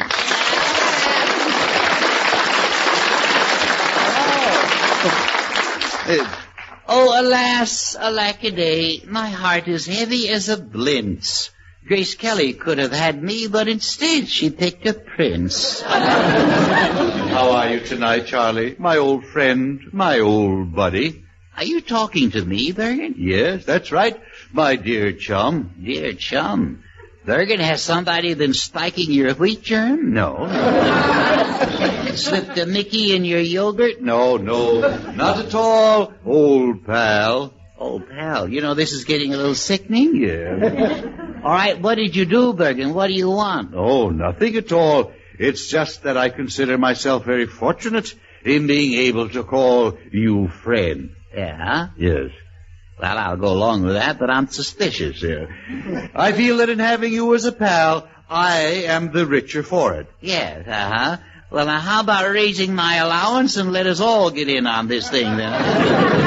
No, I don't know how I can impress you about this, Charlie, but I consider myself lucky to know you. Yeah.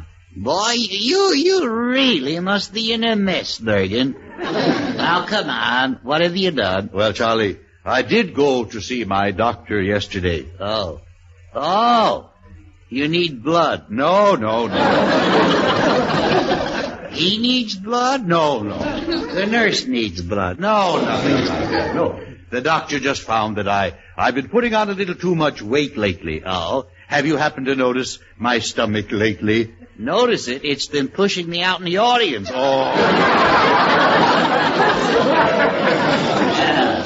Some people have a little pot. Yes. But you got the whole stove. No. Anyway, the doctor recommended exercise. Yeah? Yes. I thought it'd be a very good idea if I had the use of a bicycle, for exercising. Yeah? Someone, like you. You have a bicycle, don't you? You do understand. Yes, I do, yes. You're going to buy a bicycle? Well, I thought maybe I wouldn't have to resort to buying one. Oh? We might figure another way out of it, Charlie, old friend. Yeah? Yes. Another way out, huh? Yes. I see. You forgive me for being so stupid. You want me to steal a bicycle for you? No.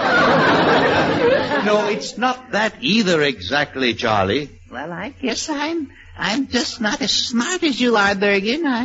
I don't get it. Well, you have a bicycle, don't you? Yes, I do. That's right. I have a bicycle. And it's mine. Yes, I know. But you don't use the bicycle a great deal now, do you, Charlie? That is not a great deal. Well, I just ride it to school every day and ride it home, that's all. I just pump and sweat up and down those hills all day. Every day, that's all. I see. All I want was the use of your bicycle. Yeah, well, you ain't gonna have it. Oh, I see, yeah. I hope that's not being blunt. Yeah. Well, you wouldn't do that to an old friend, would you? I sure would, stranger. Oh, I see. But my pal, my Charlie Warley. Now, don't Charlie Warley me. Look, Fatsy Latsy. Yeah. You're making me sicky-wicky. All right. Oh, how do you do, chaps? Pip, pip, cheerio, and all those various British salutations. Yeah. I'm getting sickier and wickier. Yeah. No, but I say, chaps, what's the dispute? Well, there isn't really any dispute, Ray. It's just that my doctor wants me to take off weight, so he recommended a bicycle. My word. What an unusual diet. Well, it is. No, you don't understand what I should say not, old boy. I mean, you must have a beastly time chewing on those tires. Yeah. You got it all wrong. You see, blubber hips here is supposed to ride on a bike. Yeah. Blubber hips, that's the very idea. I haven't put on that much weight. You haven't, huh? No. Well, then how come I saw a tourist pointing at you and say, look, Mabel, there's Mount Baldy. No. Mount Baldy. I say, Edgar, a friend of mine had a large stomach, and he took to riding a bicycle every day. Oh, and that got rid of his stomach? Oh, yes, that's all behind him now. I see. Well, Charlie, I'm still waiting for your answer. Now, look, Bergen, if I lent you my bike, would you object to a small service charge? No, all right. Are you going to loan me your bicycle, or aren't you? Well, let me, I'll tell you how we'll work this out. I'll let you have it tomorrow, Bergen, but tonight I'm taking my girl for a little ride on the handlebars. Oh, you are? Yeah, a little ride, I see. Well, Charlie, you can't stop, in Lover's Lane and pull that old line that you're out of gas with a bicycle. No, but I could always say that I'm too pooped to pedal. I see.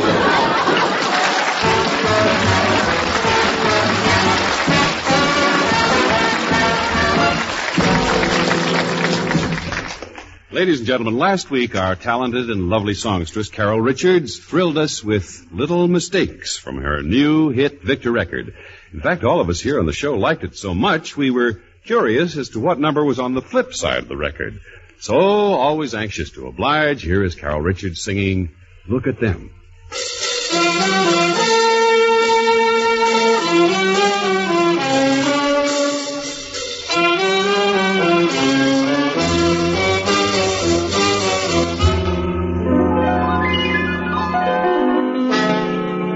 Look at them, walking so lovely. lovingly arm in arm. Look at them, caught in the spell of each other's charm. And look at me, I'm so bewildered and lonely. Once I was his one and only, just as she is now.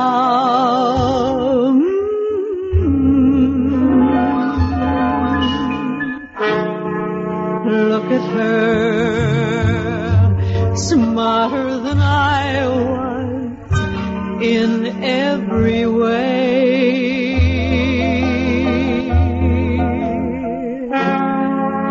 Look at them, I guess they're planning their wedding day. Well, now it seems my future looks rather dim.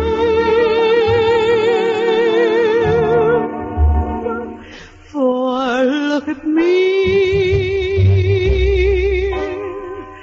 and at them.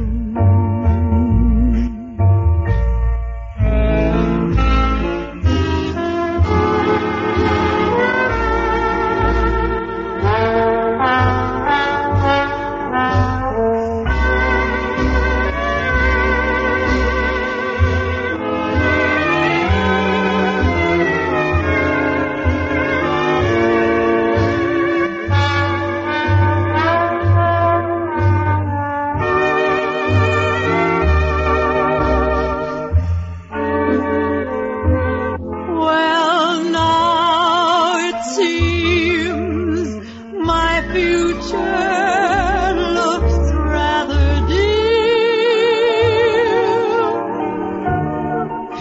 For look at me,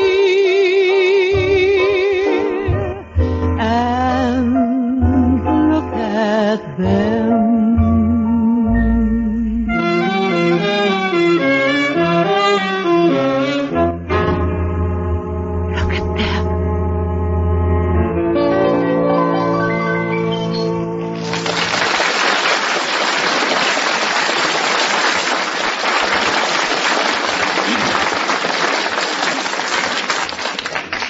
And now, ladies and gentlemen, we present Professor Kirkwood's Do-It-Yourself Department.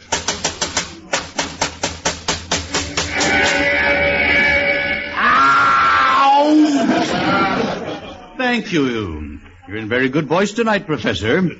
And now here he is, the man who was born a genius, but outgrew it the first day. Professor Thomas Alva Kirkwood.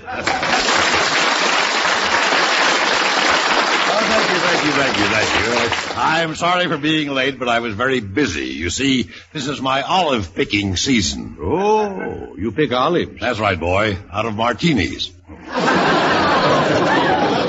Oh, that's nice. I like it. Tell us, Professor, what is the subject for today? Well, my talk today is for those millions of you who are violating the anti-noise law. Oh, just how are they violating it, Professor? By snoring. Oh. Sometimes called sheet music. Snoring. Sheet music.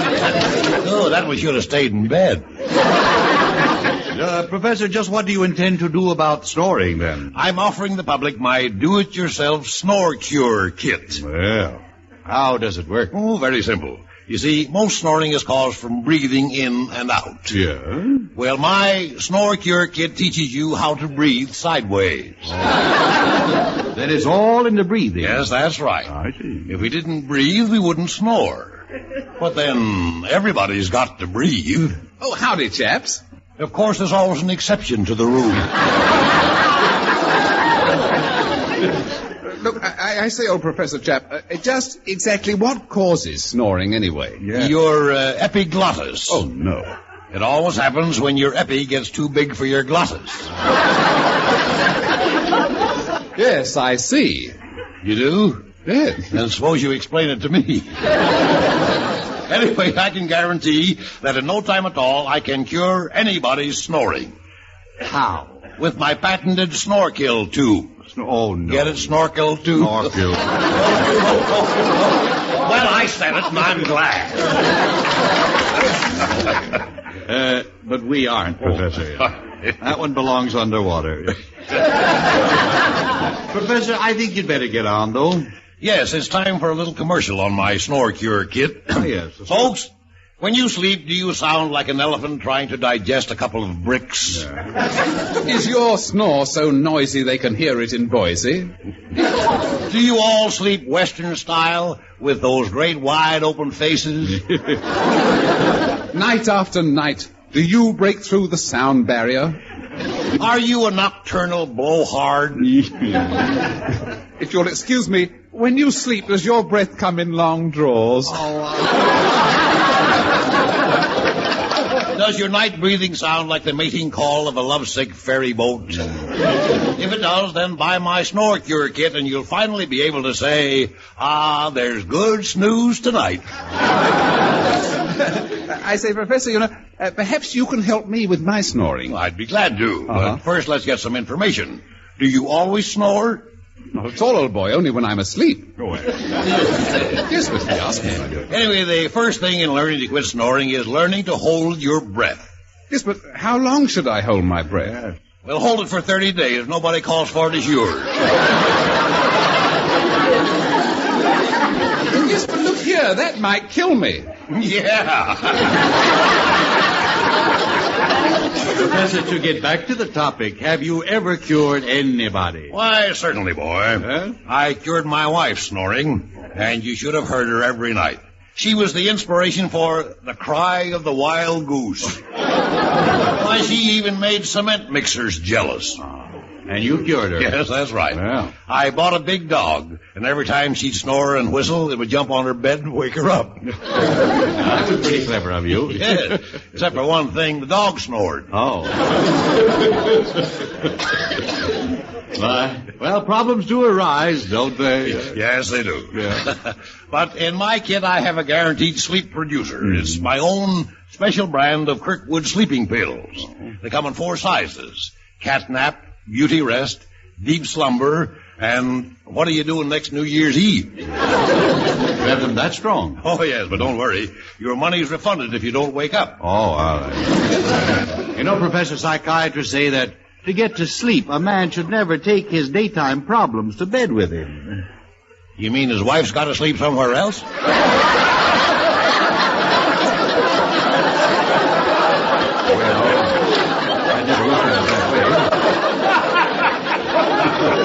You know, I'll buy that.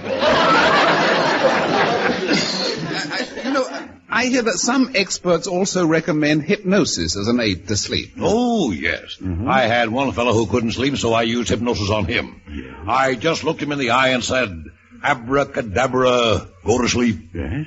Abracadabra, go to sleep. And did it work? Well, his abracadabra went to sleep, but the rest of them stayed up all night. Well, our time is up. But before we go, Professor, don't you think some old-fashioned advice is really the best? Oh, you're so right, boy. Every night, just take a couple of old-fashioned and you really sleep tight.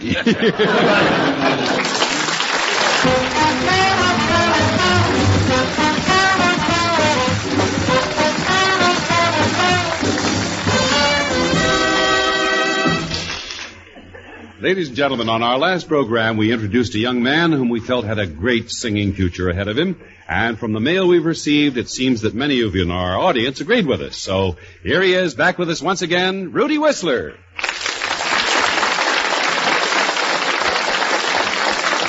Thank you very much. What are you going to sing for us tonight, Rudy? I'm going to live till I die. Very sage advice.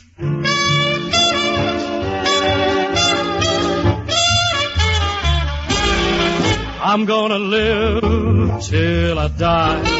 I'm gonna laugh instead of cry. I'm gonna take the town and turn it upside down. I'm gonna live until I die. They're gonna say, what a guy. I'm gonna play for the sky. Ain't gonna miss a thing. I'm gonna have my fling. I'm gonna live until I die. The blues will lay low. I'll make them stay low. They'll never trail over my head. I'll be a devil till I'm an angel. But until then, hallelujah, gonna dance. I'm gonna fly, take a chance, riding high.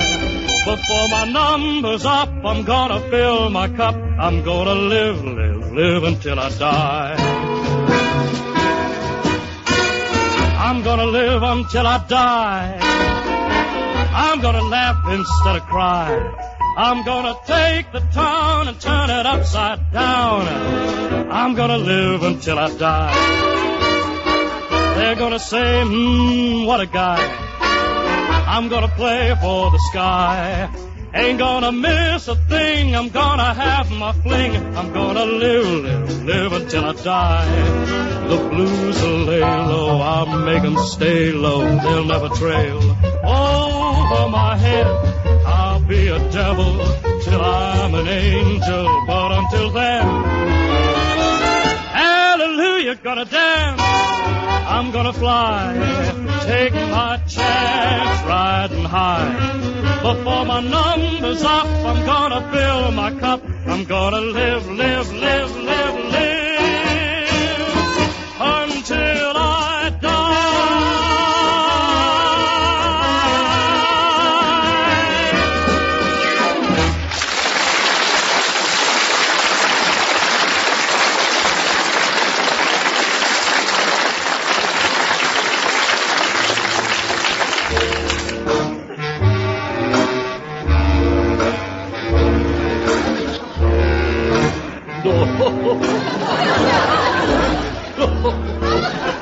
Oh, did you ever see a dream walking? Well, it ain't me. Good grief, Mortimer, just look at those bruises on your face and head. Why, you look positively atrocious. Yeah, well, thanks. You look pretty good yourself, Mr. Bird. Your poor head and those bumps there. Well, my. It's in pretty bad condition. Yeah, well, you don't think they'll have to amputate it, do you? No. No, I don't think they'll have to remove your head. Well, I hope not. I kind of need it as a place to keep my hat, you know. Yeah. What happened? Were you kicked by a mule? No, it wasn't that. I see. Fell off a bar? No. Ask me if I was hit by a truck. All right. Were you hit by a truck? No, that wasn't it. Well, now, how did it happen? Well, I'll tell you, it was like this. You see, Charlie got me to go into one of them there, wrestling matches. Wrestling matches, yeah.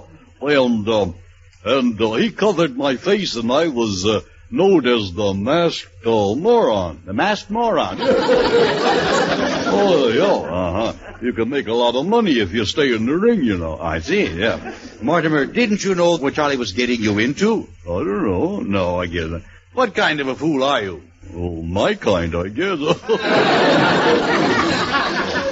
Charlie said that wrestling was easy. Oh, you're so gullible. Well, yeah. Oh, is that what it is? Yeah, it is. I'm gullible. I'm gullible. I don't know what it means that I'm gullible. Yeah. Well, I'll tell you. If Charlie told you black was white, you would believe him.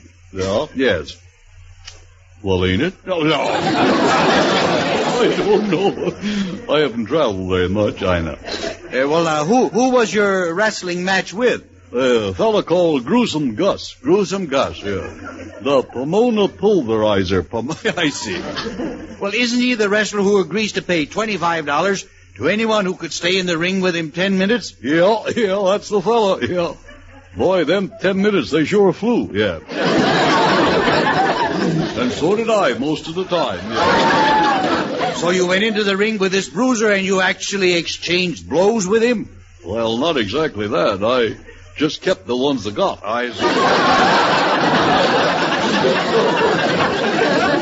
He said he'd pin my ears back. Weren't you scared? No, I thought maybe they'd look better that way. Yeah. So you started mixing? Yeah, we started mixing. Next thing I knew, I had a turned-up nose. And turned-up nose, yeah, turned up behind my ear. Oh, I see. Made it pretty hard for smelling, though. Yeah. Well, now, tell me then what happened. Well, I don't know. Long about that time, I looked up and I saw a face that I recognized in the third row. Is that so? Yeah. A face you recognized. Who was it? It was me. Oh, you see. And still you didn't give up. Well, all I can say is, stout fella. Well, thanks. You're getting a little bulgy yourself. No, I mean, I'm proud that you stood up to him like that. In other words, I'm glad to see that you got red blood in your veins. Well, he didn't leave very much of it there. Let's face it, he clobbered me. It was really bad. Yeah, I'll say it was. Finally, he got so rough with me that my mask came off. Oh, your mask came off? Yeah. Then what happened? Well, he got one look at my face and he fainted. Gruesome Gus fainted. Yeah. Well, yeah, that's no getting away from it. I got a face that only a nearsighted mother could love, I imagine. Then it looks as if you won after all. Yeah, I did, yeah. My. Well, that shows you that you just can't keep a good man down. No. Do you know who said that? Well, it must have been some cannibal with indigestion. No.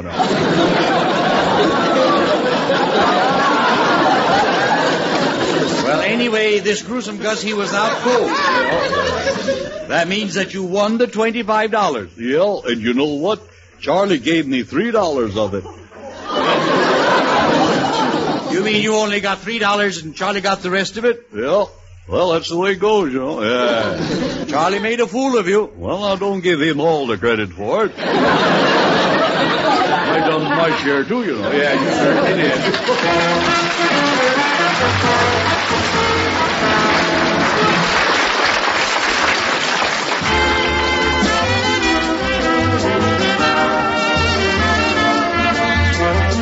The Edgar Bergen Hour, transcribed with Charlie McCarthy, Mortimer Snerd, Rudy Whistler, Carol Richards, Jack Kirkwood, the Mellow Men, and Ray Noble, will be back after station identification. The first half of the new Edgar Bergen Hour with Charlie McCarthy from 69 years ago, January 22nd, 1956. The conclusion next on Classic Radio Theater with Wyatt Cox. Listen and learn through civil defense. This is Johnny Cash. I'd like all of you to remember that America can withstand enemy attack if we support the emergency plans of our community and learn to help ourselves. Make sure you're prepared. Contact your local civil defense office today. Now the conclusion of the new Edgar Bergen Hour with Charlie McCarthy from 69 years ago, January 22nd, 1956. From Hollywood, it's the new Edgar Bergen Hour with Charlie McCarthy, Mortimer Snerd, Rudy Whistler, Carol Richards, Jack Kirkwood, the Mellow Men, Ray Noble, and yours truly, John Heaston.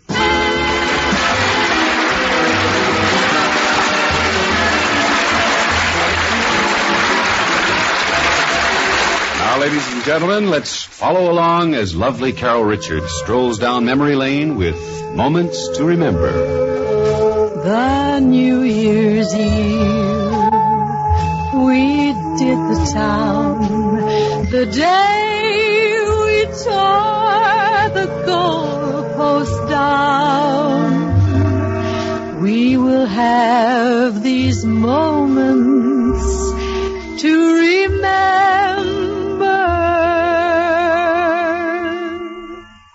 Well, Ma, here we are married 50 years now. That's right, Pa. 50 years. Yeah. How about getting out our old scrapbook so we can reminisce a bit? That's a good idea. Twee, Ma.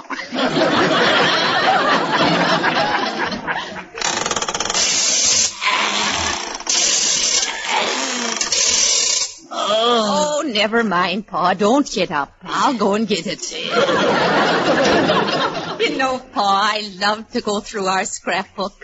Look, here's a picture of you as a baby lying on a bearskin rug. Just look after you don't have a hair on your head. You're holding the book upside down.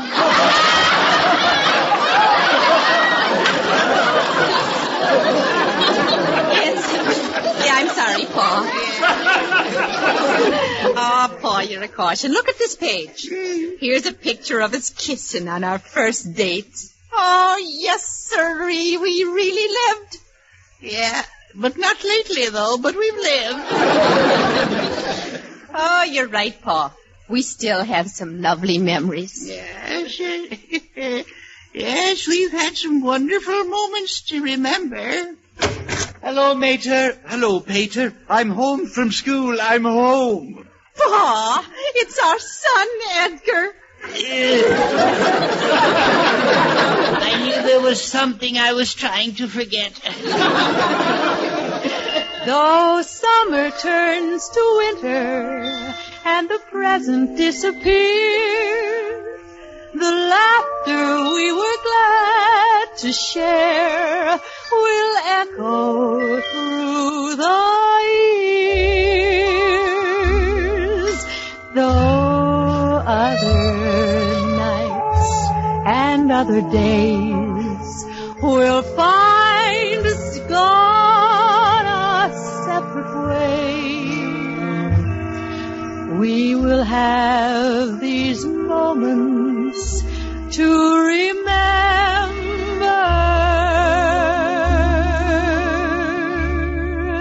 These moments will be ours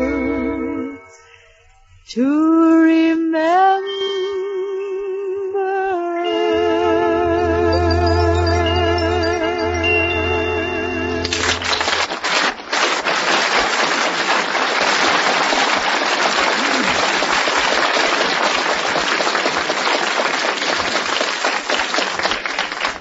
And now, ladies and gentlemen, for our Meet the People department. Tonight's guest is a man who is making an important contribution to highway safety. He has helped inaugurate driver education courses in our high schools and is at present supervisor of safety for the Los Angeles City Schools. I'd like you all to meet Cecil Zon.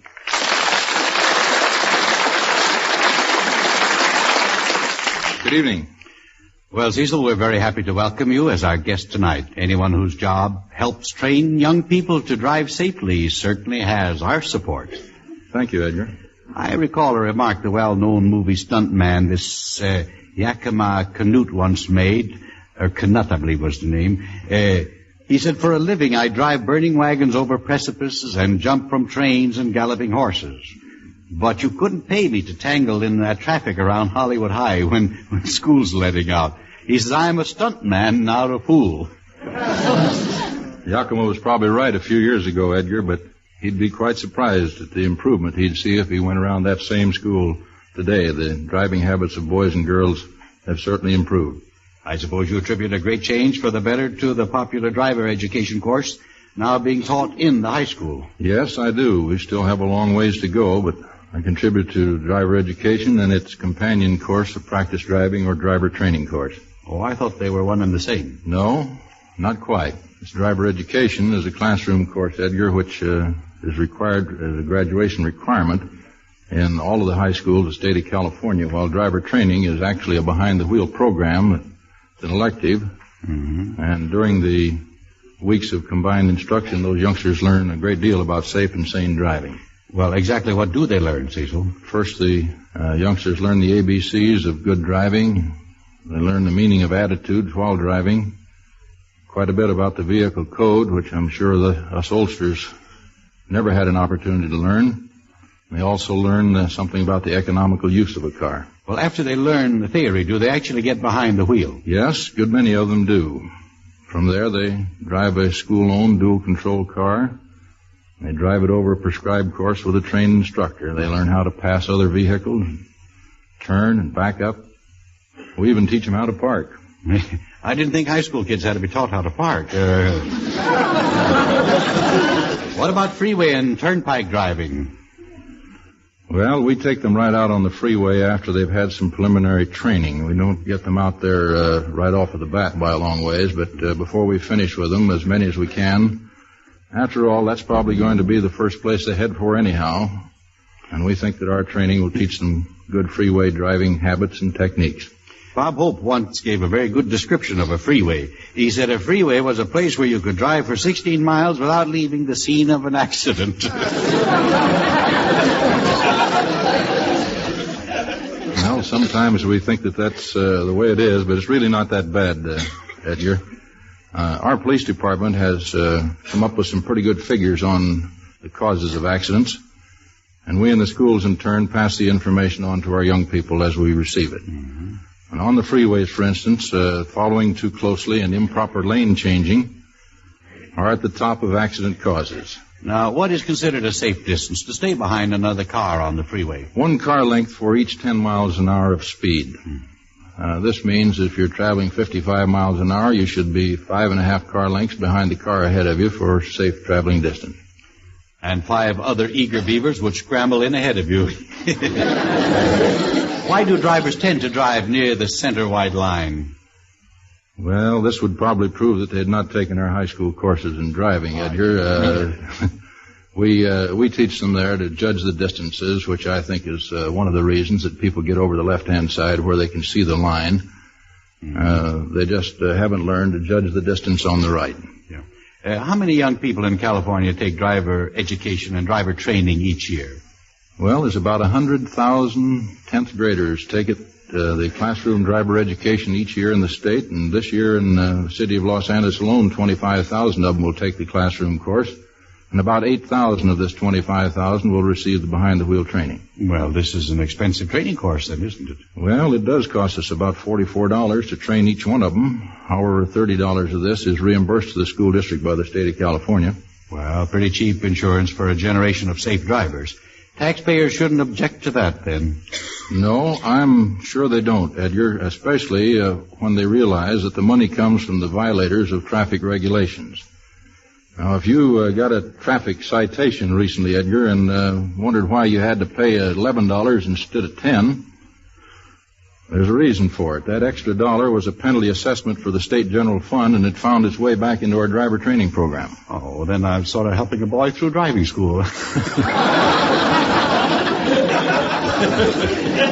What about the parents who want to give children driving training themselves? Well, I'd like to evade that one, but that's one of the reasons for our course, Edgar. Fatalities on our highways kept mounting, and so did our insurance rates when we relied upon parents to teach their children to drive.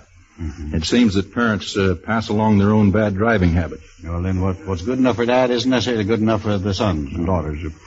Tell me, Cecil, in these courses, do you talk only about driving a car? No.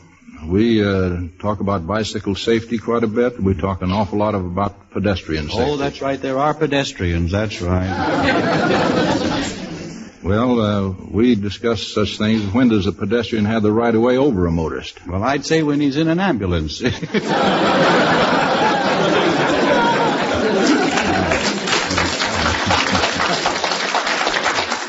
Well. Edgar, I think you better sign up for our course. Yeah, I'd like to, but I don't think I could get back into high school. Well, Cecil, it sounds from what you've told us that the overall picture for the future generation is a much safer driving record.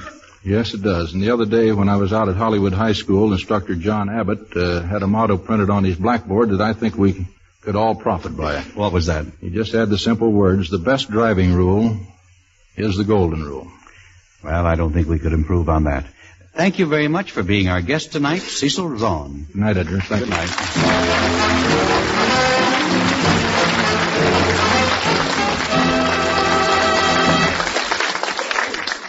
And now, ladies and gentlemen, here are the Mellow Men, who have just completed a slimming down course at Slenderella so they can fit into their dungarees.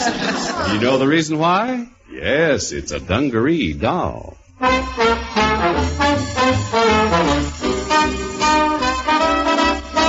Dungaree doll, paint your initials on my jeans, so everyone in town will know we're going round together, together, together. Dungaree doll, paint Paste my picture on your sleeve so everyone can see that you belong to me forever, forever, forever.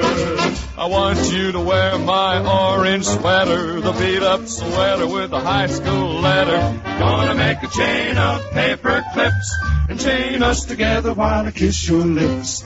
Dungaree doll, promise me you never will fall for any other guy. Tell me you are mine. Dungaree, dungaree, dungaree, dungaree, dungaree, dungaree doll.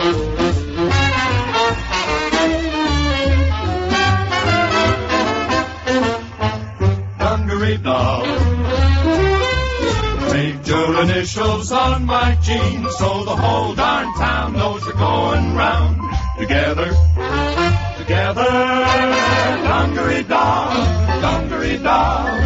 Paste my picture on your sleeve so everyone can see that you belong to me forever, forever. I want you to wear my orange sweater, the beat-up sweater with the high school letter. Gonna make a chain of paper clips and chain us together while I kiss your lips. Dungaree doll, promise me you never will fall for any other guy. Tell me you are mine. Dungaree, dungaree, dungaree, dungaree, dungaree doll. Dungaree doll.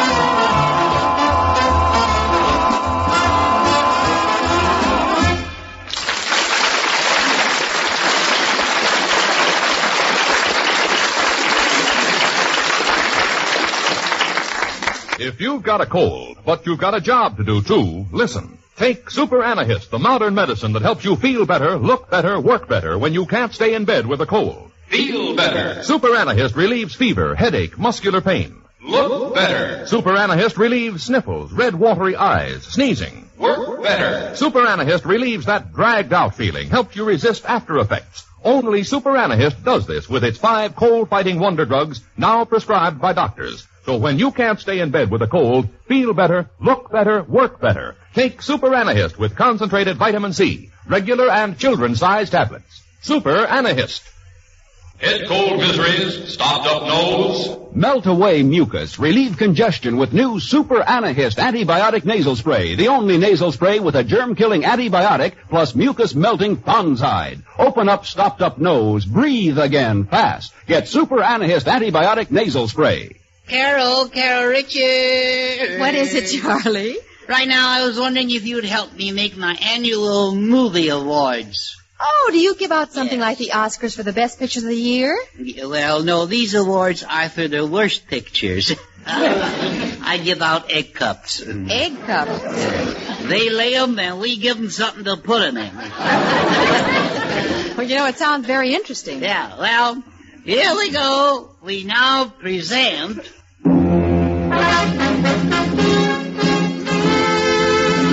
The McCarthy Cavalcade of Flops. These pictures were so bad, the critics reviewed the popcorn. These movies were shown only in theaters equipped with that new process, Cinema Magna Stereo Vita Optoscope, which means no screen at all. We wait until a fat lady walks in and flash it on her back. And now we present... our first Egg Cup Award. This was the year of political exposés, such as the Miami story, the Houston story, and the Phoenix City story. Those were the successful ones. We want to present the one that failed. The Skunk City story. That was a stinker. This is the story of Tax Anything McCarthy, a barefoot boy who became the richest political boss in the state. Our scene opens in the penthouse of an exclusive hotel in the state capital as McCarthy is moving in. He makes a brief inspection and angrily storms to the phone. Yeah, hello, manager. Yes, sir? This is Tax Anything McCarthy. Yes, sir? Send up 4 chambermaids. My fiancée, she's decided to take a milk shower. Milk shower? Yeah. But why does she need 4 chambermaids? Somebody has to hold up the cow. Get on the ball, son. She is society. Who's there? It's your fiancée, Pamela. Oh, come in. La la la la.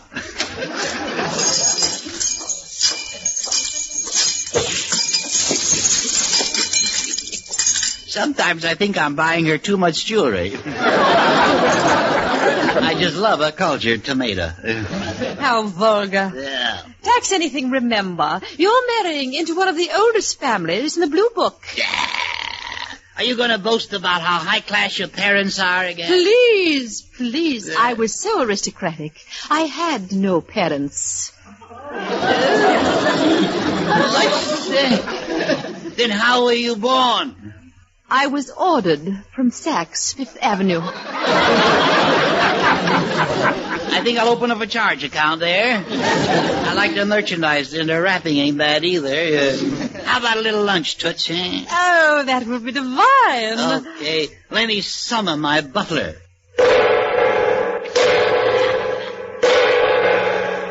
You rang, sir? Yeah, we'd like a hunk of lunch. What do you have, Pamela? Oh, perhaps some Romanov caviar and yes, some frog's legs. Frog's legs? Look, I'm rich. Bring her the whole frog.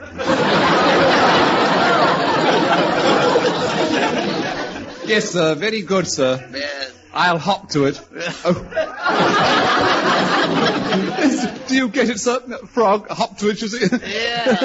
I say, that was a pip, wasn't it? Yeah. I think someday I'll kill him. I don't know. Another pip like that and I'll pop you. I tell you I will. Oh, I say, sir, and speaking of pop, should I serve you some champagne? Oh, what year? Oh, this year? You seem to be in a hurry.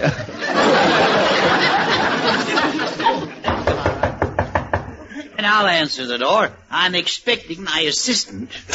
Hello, tax anything? Hello, collect anything? And did you figure out any new taxes? Oh, yes, Chief. I got the best one of all. We're going to put a tax on holes. Holes? No one will be able to make a donut without paying us. Why, we'll be rich from Swiss cheese alone. Good boy. Good work there, I'll tell you. Now, you keep that up, Kirkwood, and we'll drive people to their graves. Well, we're charging them for those holes, too. Here are the reports, Chief. Yeah, the reports, eh? Yep. These figures, they don't match, Kirkwood. Oh, you hurt me, boy. You gotta trust me. You've got to think of me as your mother. Well, all right. Wait a minute. Why have you got your hand in my wallet? Don't you remember you didn't buy me anything for Mother's Day? Oh. You double-crossed me for the last time, Kirkwood. I'm pushing you out the window. Oh, no. You rang, sir? No, I pushed. Nobody double crosses me. Just a second, McCarthy. You won't get away with this. Pamela, my society flower. I'm not a society girl. I'm a reporter from the Daily Globe. And now I have enough proof to expose you. No. Stop the picture. What happened? The fat lady just walked out for some popcorn. Got no screen.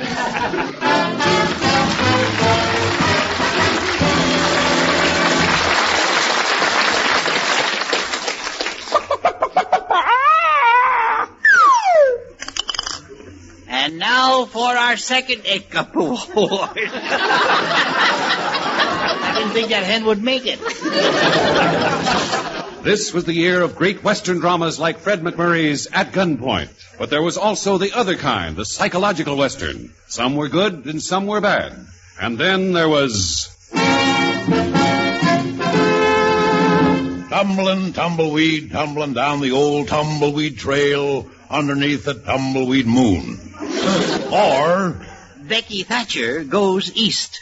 Home and deranged, where the fears and the neuroses play, where seldom is heard an intelligent word, 'cause what can a psychopath say? This is the psychological drama of a cowboy whose mind is shattered by the conflict of emotions rising out of the heat and dust of the pitiless prairie. I'm a crazy cowboy. I'm real crazy. My mind was shattered by the conflict of emotions rising out of the heat and the dust of the pitiless prairie. I'll never forget the day it all started. I was riding into town. Hey, cowboy, you're riding your horse backwards. Oh, how do you like that? I thought he was round-shouldered. That's when I knew my nerves were cracking. I walked into the bar and I called for the bartender.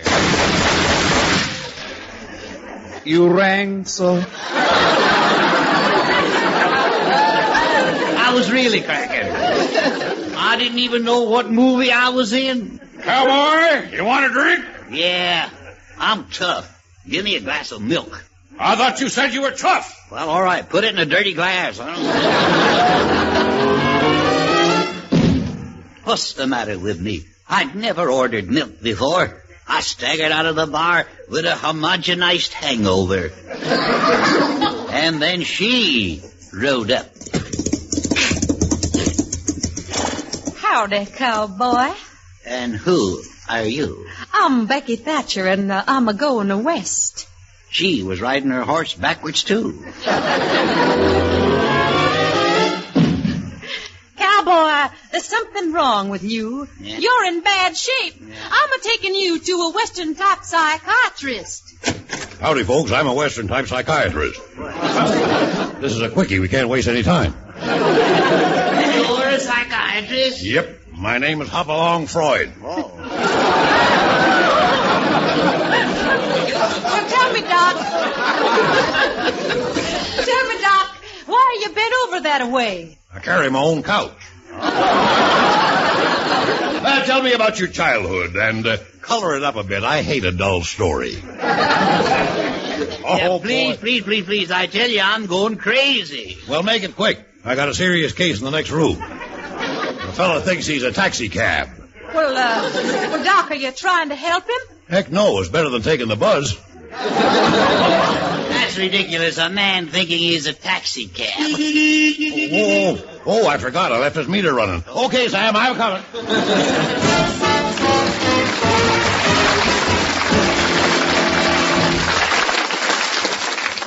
And now for our third Egg Cup Award.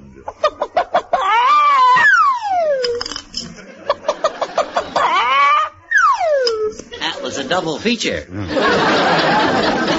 We've either got to get smaller eggs or bigger hens. I don't know. He's having trouble back there. This year, there were so many jungle pictures filmed in Africa, all the animals were getting agents. It was a difficult choice, but here it is. We now present the worst jungle picture of the year, entitled...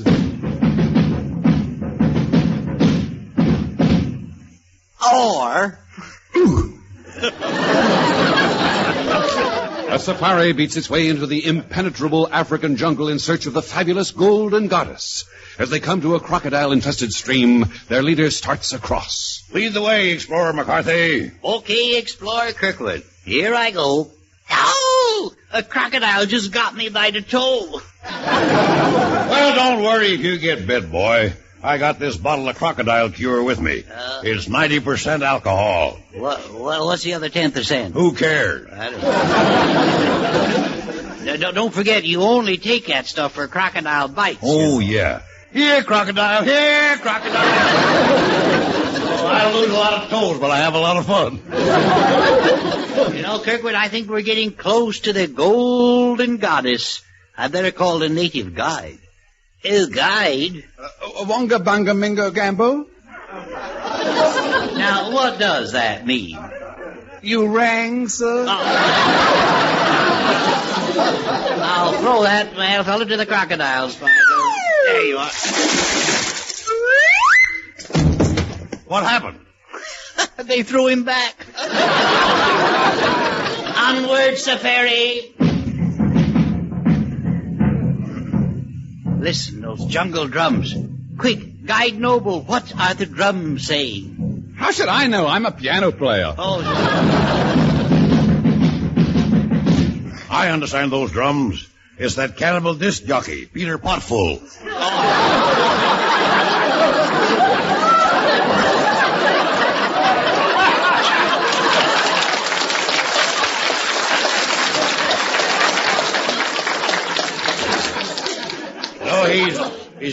request for the #1 song on the Cannibal Hit Parade.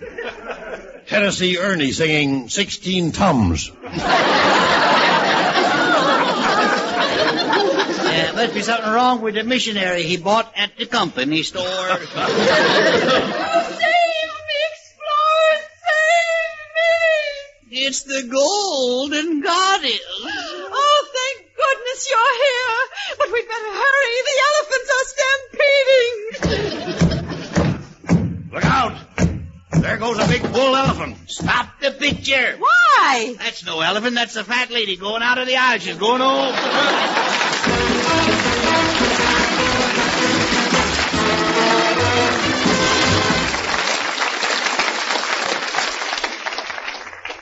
You know, folks, you can always put extra faith in a product when its manufacturer has a famous reputation to uphold. And believe me, nobody cares more about their reputation than the makers of CBS TV sets.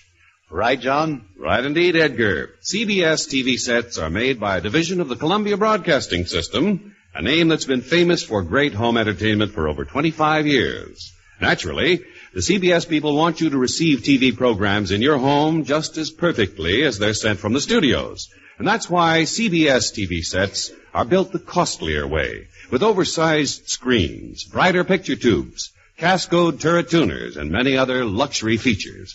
Yet amazingly, you can own a beautiful 21-inch CBS TV set for as little as $169.95.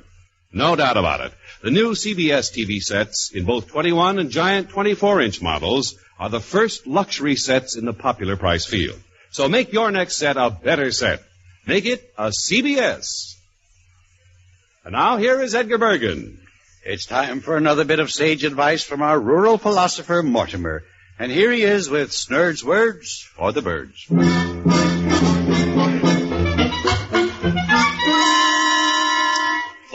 A person who sits down on a sharp tack is much better off. Thank you, Mortimer. And until next Sunday, good night, everyone.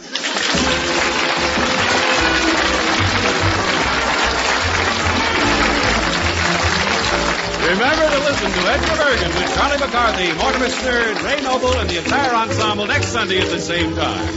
Tonight's Edgar Bergen Show with Jack Kirkwood, Carol Richards, Rudy Whistler, and the Mellow Men was produced and transcribed in Hollywood by Sam Pierce. Script by Cy Rose, Hilda Black, and Zeno Klinker. Incidentally, if you're listening to us in your car, take it easy and drive carefully. Take a tip from the truck drivers. They know the rules and they drive by them. This is John Heaston speaking.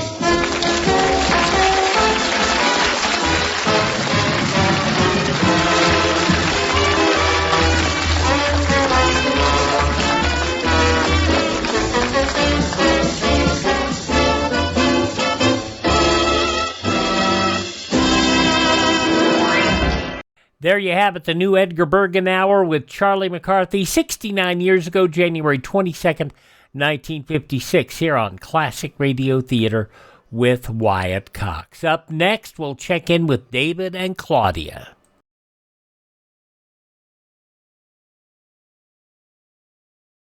Civil defense is common sense. This is Boris Karloff. No one can guarantee the survival of every home during a nuclear war. But a strong civil defense can save millions of lives. Make sure that yours is one of them. Learn how to protect your home. Call Civil Defense today. And we wrap up this Classic Radio Theater with Wyatt Cox podcast with an episode of Claudia. What's going on with the farm? We'll find out in a moment from 78 years ago, January 22nd, 1948. Your Coca-Cola bottler presents Claudia.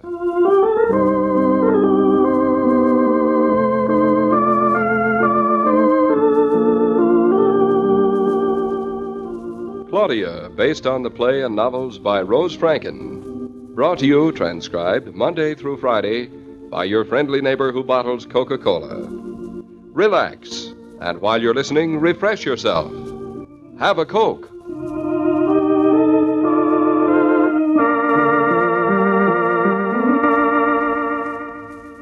And now, Claudia.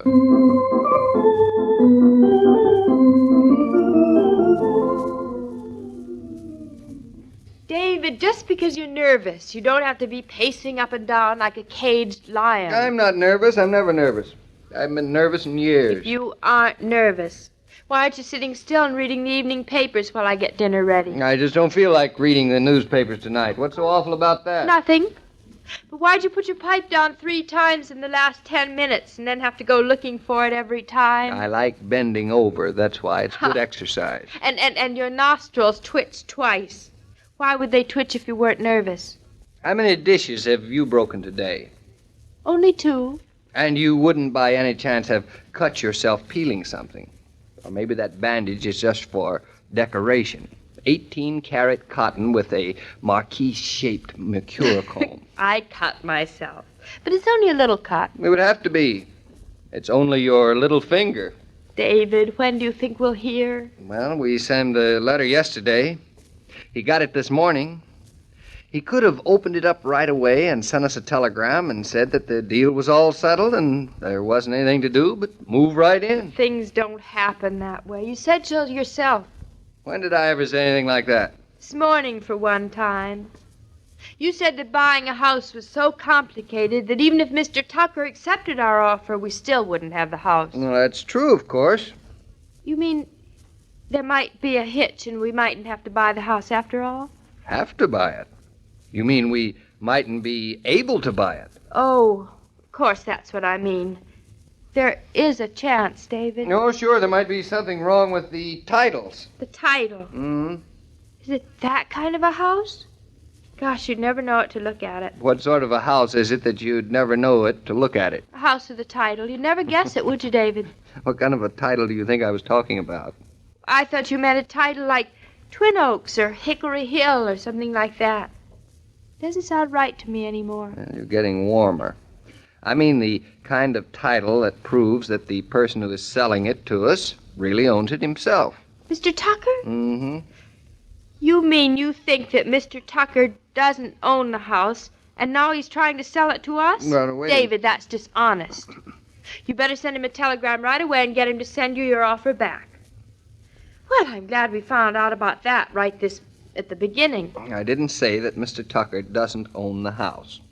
All I said was that he has to prove that he owns it before we can buy it. Oh, I know he owns it. Otherwise, he wouldn't be living in it. Isn't there anything else that might happen? I mean, even if Mr. Tucker accepted the offer? I suppose so. Hey, what are you trying to do? Make me think of all the things that can go wrong later, even if the bid is high enough? Are you trying to make me feel better just in case he turns it down? Oh, no. You're just wasting your time, darling. But it's very sweet of you. If the bid's too low, I'll feel lower. Now, come on. We're going out for dinner. Oh, good, David. Where? Where? What difference does that make? Some place where we can get our minds off bids and houses. And mortgages, David. Maybe you can tell me what a mortgage is on the way to the restaurant. I'll go change, and you can serenade me with the hurdy-gurdy. Why do women always have to change? What would you like to hear? Chopin? Tristan and Isolde? Beethoven's Fifth? And so, Tsarina, we play now from Tchaikovsky, the Symphony Pathétique. Quiet, please, in the balcony. 1, 2, 3. Toreadora, put your coat and hat on. We're going out to dinner. Let's go down the street.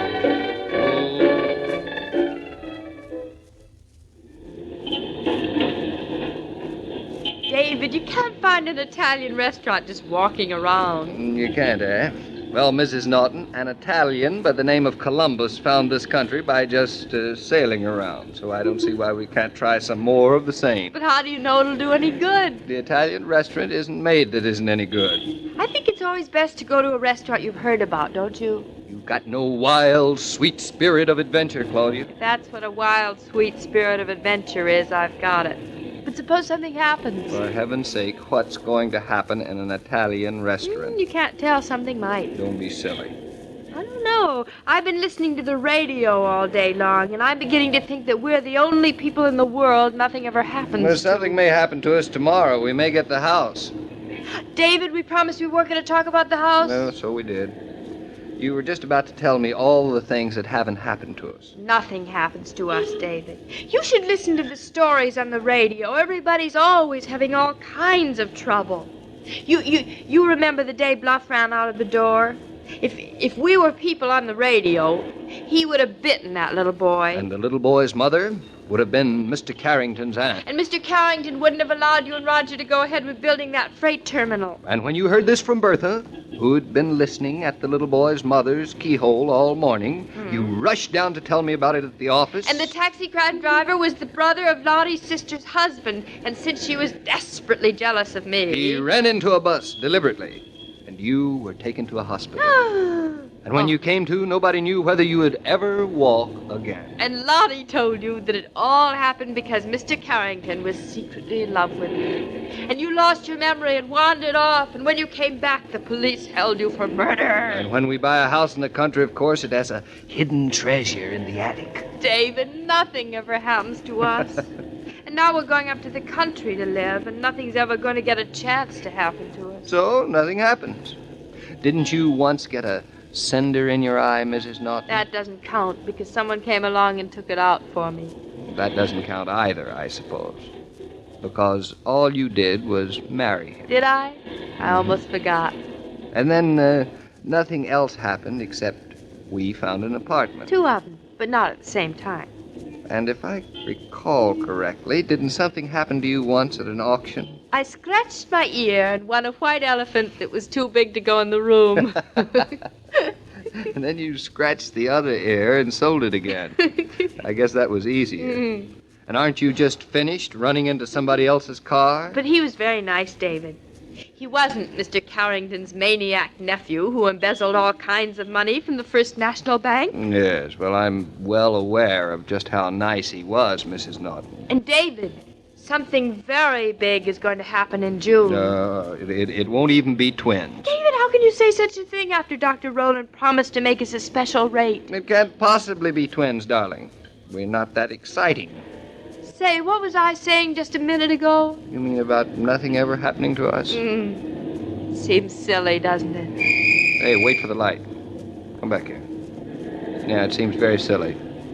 The things that have happened have been such big things and such small things, we just don't even talk about them half of the time. They're the things that make living and marriage real and exciting. Oh, David, I'm happy tonight. I feel that everyone loves me, and I can love everything back, and behind it all there's a reason.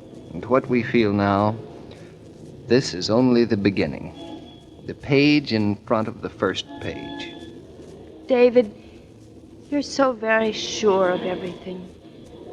You must think I'm an awful coward when I worry all the time. It's just that I don't ever want anything to change from the way it is.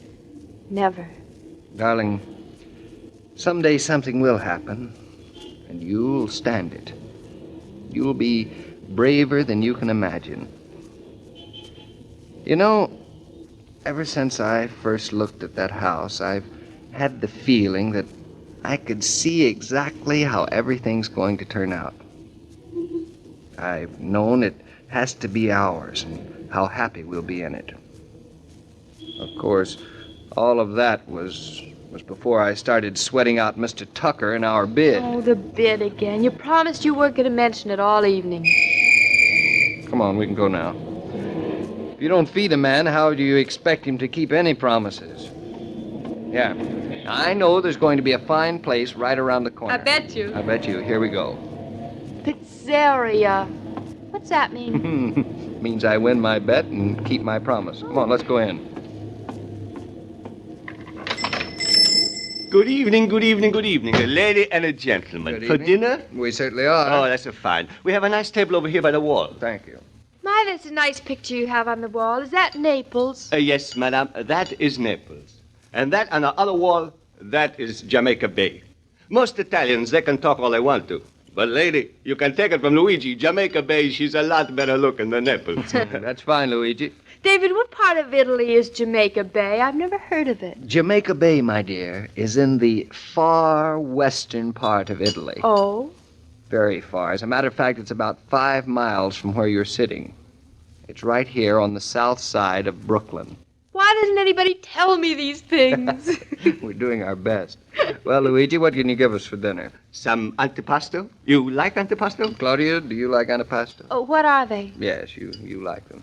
And Miss Minestrone, Luigi, you have good minestrone? It's all a homemade minestrone. It's the best minestrone in New York. It's a real minestrone bolognese. That's fine. And a little spaghetti. Or you like ravioli? Both. And what will you have to eat? To eat? Scallopini. I bring a chicken cacciatore for the lady and scallopini for you. And a salad? Of course. And a bottle of wine. Senor would like a lacrima Christi. Ah, senor, you have a fine dinner, you see. David, this sounds wonderful. What is it? What do you mean, the wine? It's white wine, dear. Is it very expensive? It can be. Claudia, David, what's wrong? we just got through saying that nothing ever happens to us, and now something has. What's happened? I walked out of the house without my wallet. I have exactly 18 cents in my pocket. Oh. Isn't it too bad we aren't in a restaurant we know? How could I do such a silly thing? I wonder. I wonder. Never happened to me before. Maybe you're right. You know, you've never been nervous before. I'm not nervous. Why should I be nervous about a little bid on a little house? I'm sure I don't know. I'm not a bit nervous. You do seem awfully calm about the whole thing. Don't you even consider the possibility of washing the dishes in here all night long? Just because you forget your wallet, I have to wash the dishes. That is not fair. No, all right, you win. I'm just as nervous as you are about the bid. Just as nervous, but for a different reason. What did you say? I said, look, darling, I'm holding your wallet. Isn't it wonderful, David? We both don't get nervous in the same way.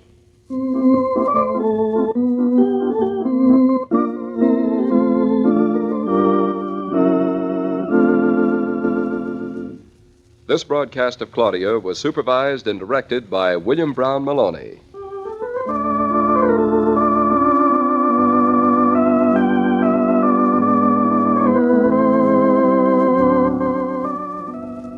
When Dad brings home a case of Coke in the car, the youngsters think, I'll ask some of the kids in after school tomorrow. You think, just in time for my club meeting. And Dad thinks, now there'll be plenty of Coke if I want a spot of refreshment after my chores.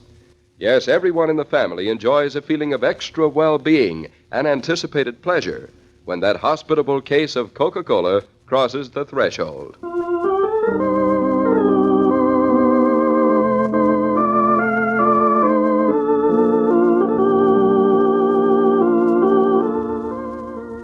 Every day, Monday through Friday, Claudia comes to you, transcribed, with the best wishes of your friendly neighbor who bottles Coca-Cola.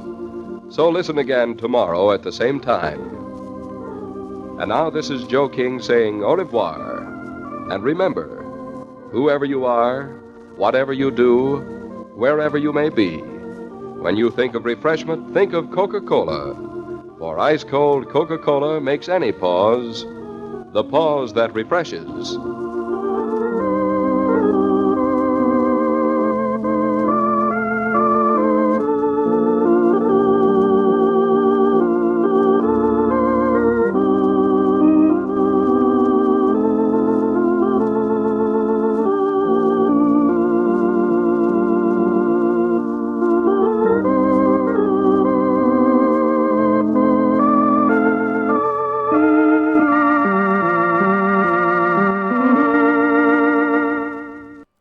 A good wife makes sure a husband never leaves the house without his wallet. 78 years ago, January 22nd, 1948, Claudia here on Classic Radio Theater with Wyatt Cox. Thank you so much for making us a part of your Thursday. Our Friday podcast will bring you Edward Arnold as Mr. President, Inner Sanctum Mysteries, Death as an Artist, starring Lee Bowman, The Adventures of Sherlock Holmes, Sir John Gielgud and Sir Ralph Richardson, Screen Directors Playhouse, The Exile, starring Douglas Fairbanks Jr., and another episode of Claudia. Thanks for being with us. We'll see you tomorrow for more Classic Radio Theater. I'm Wyatt Cox.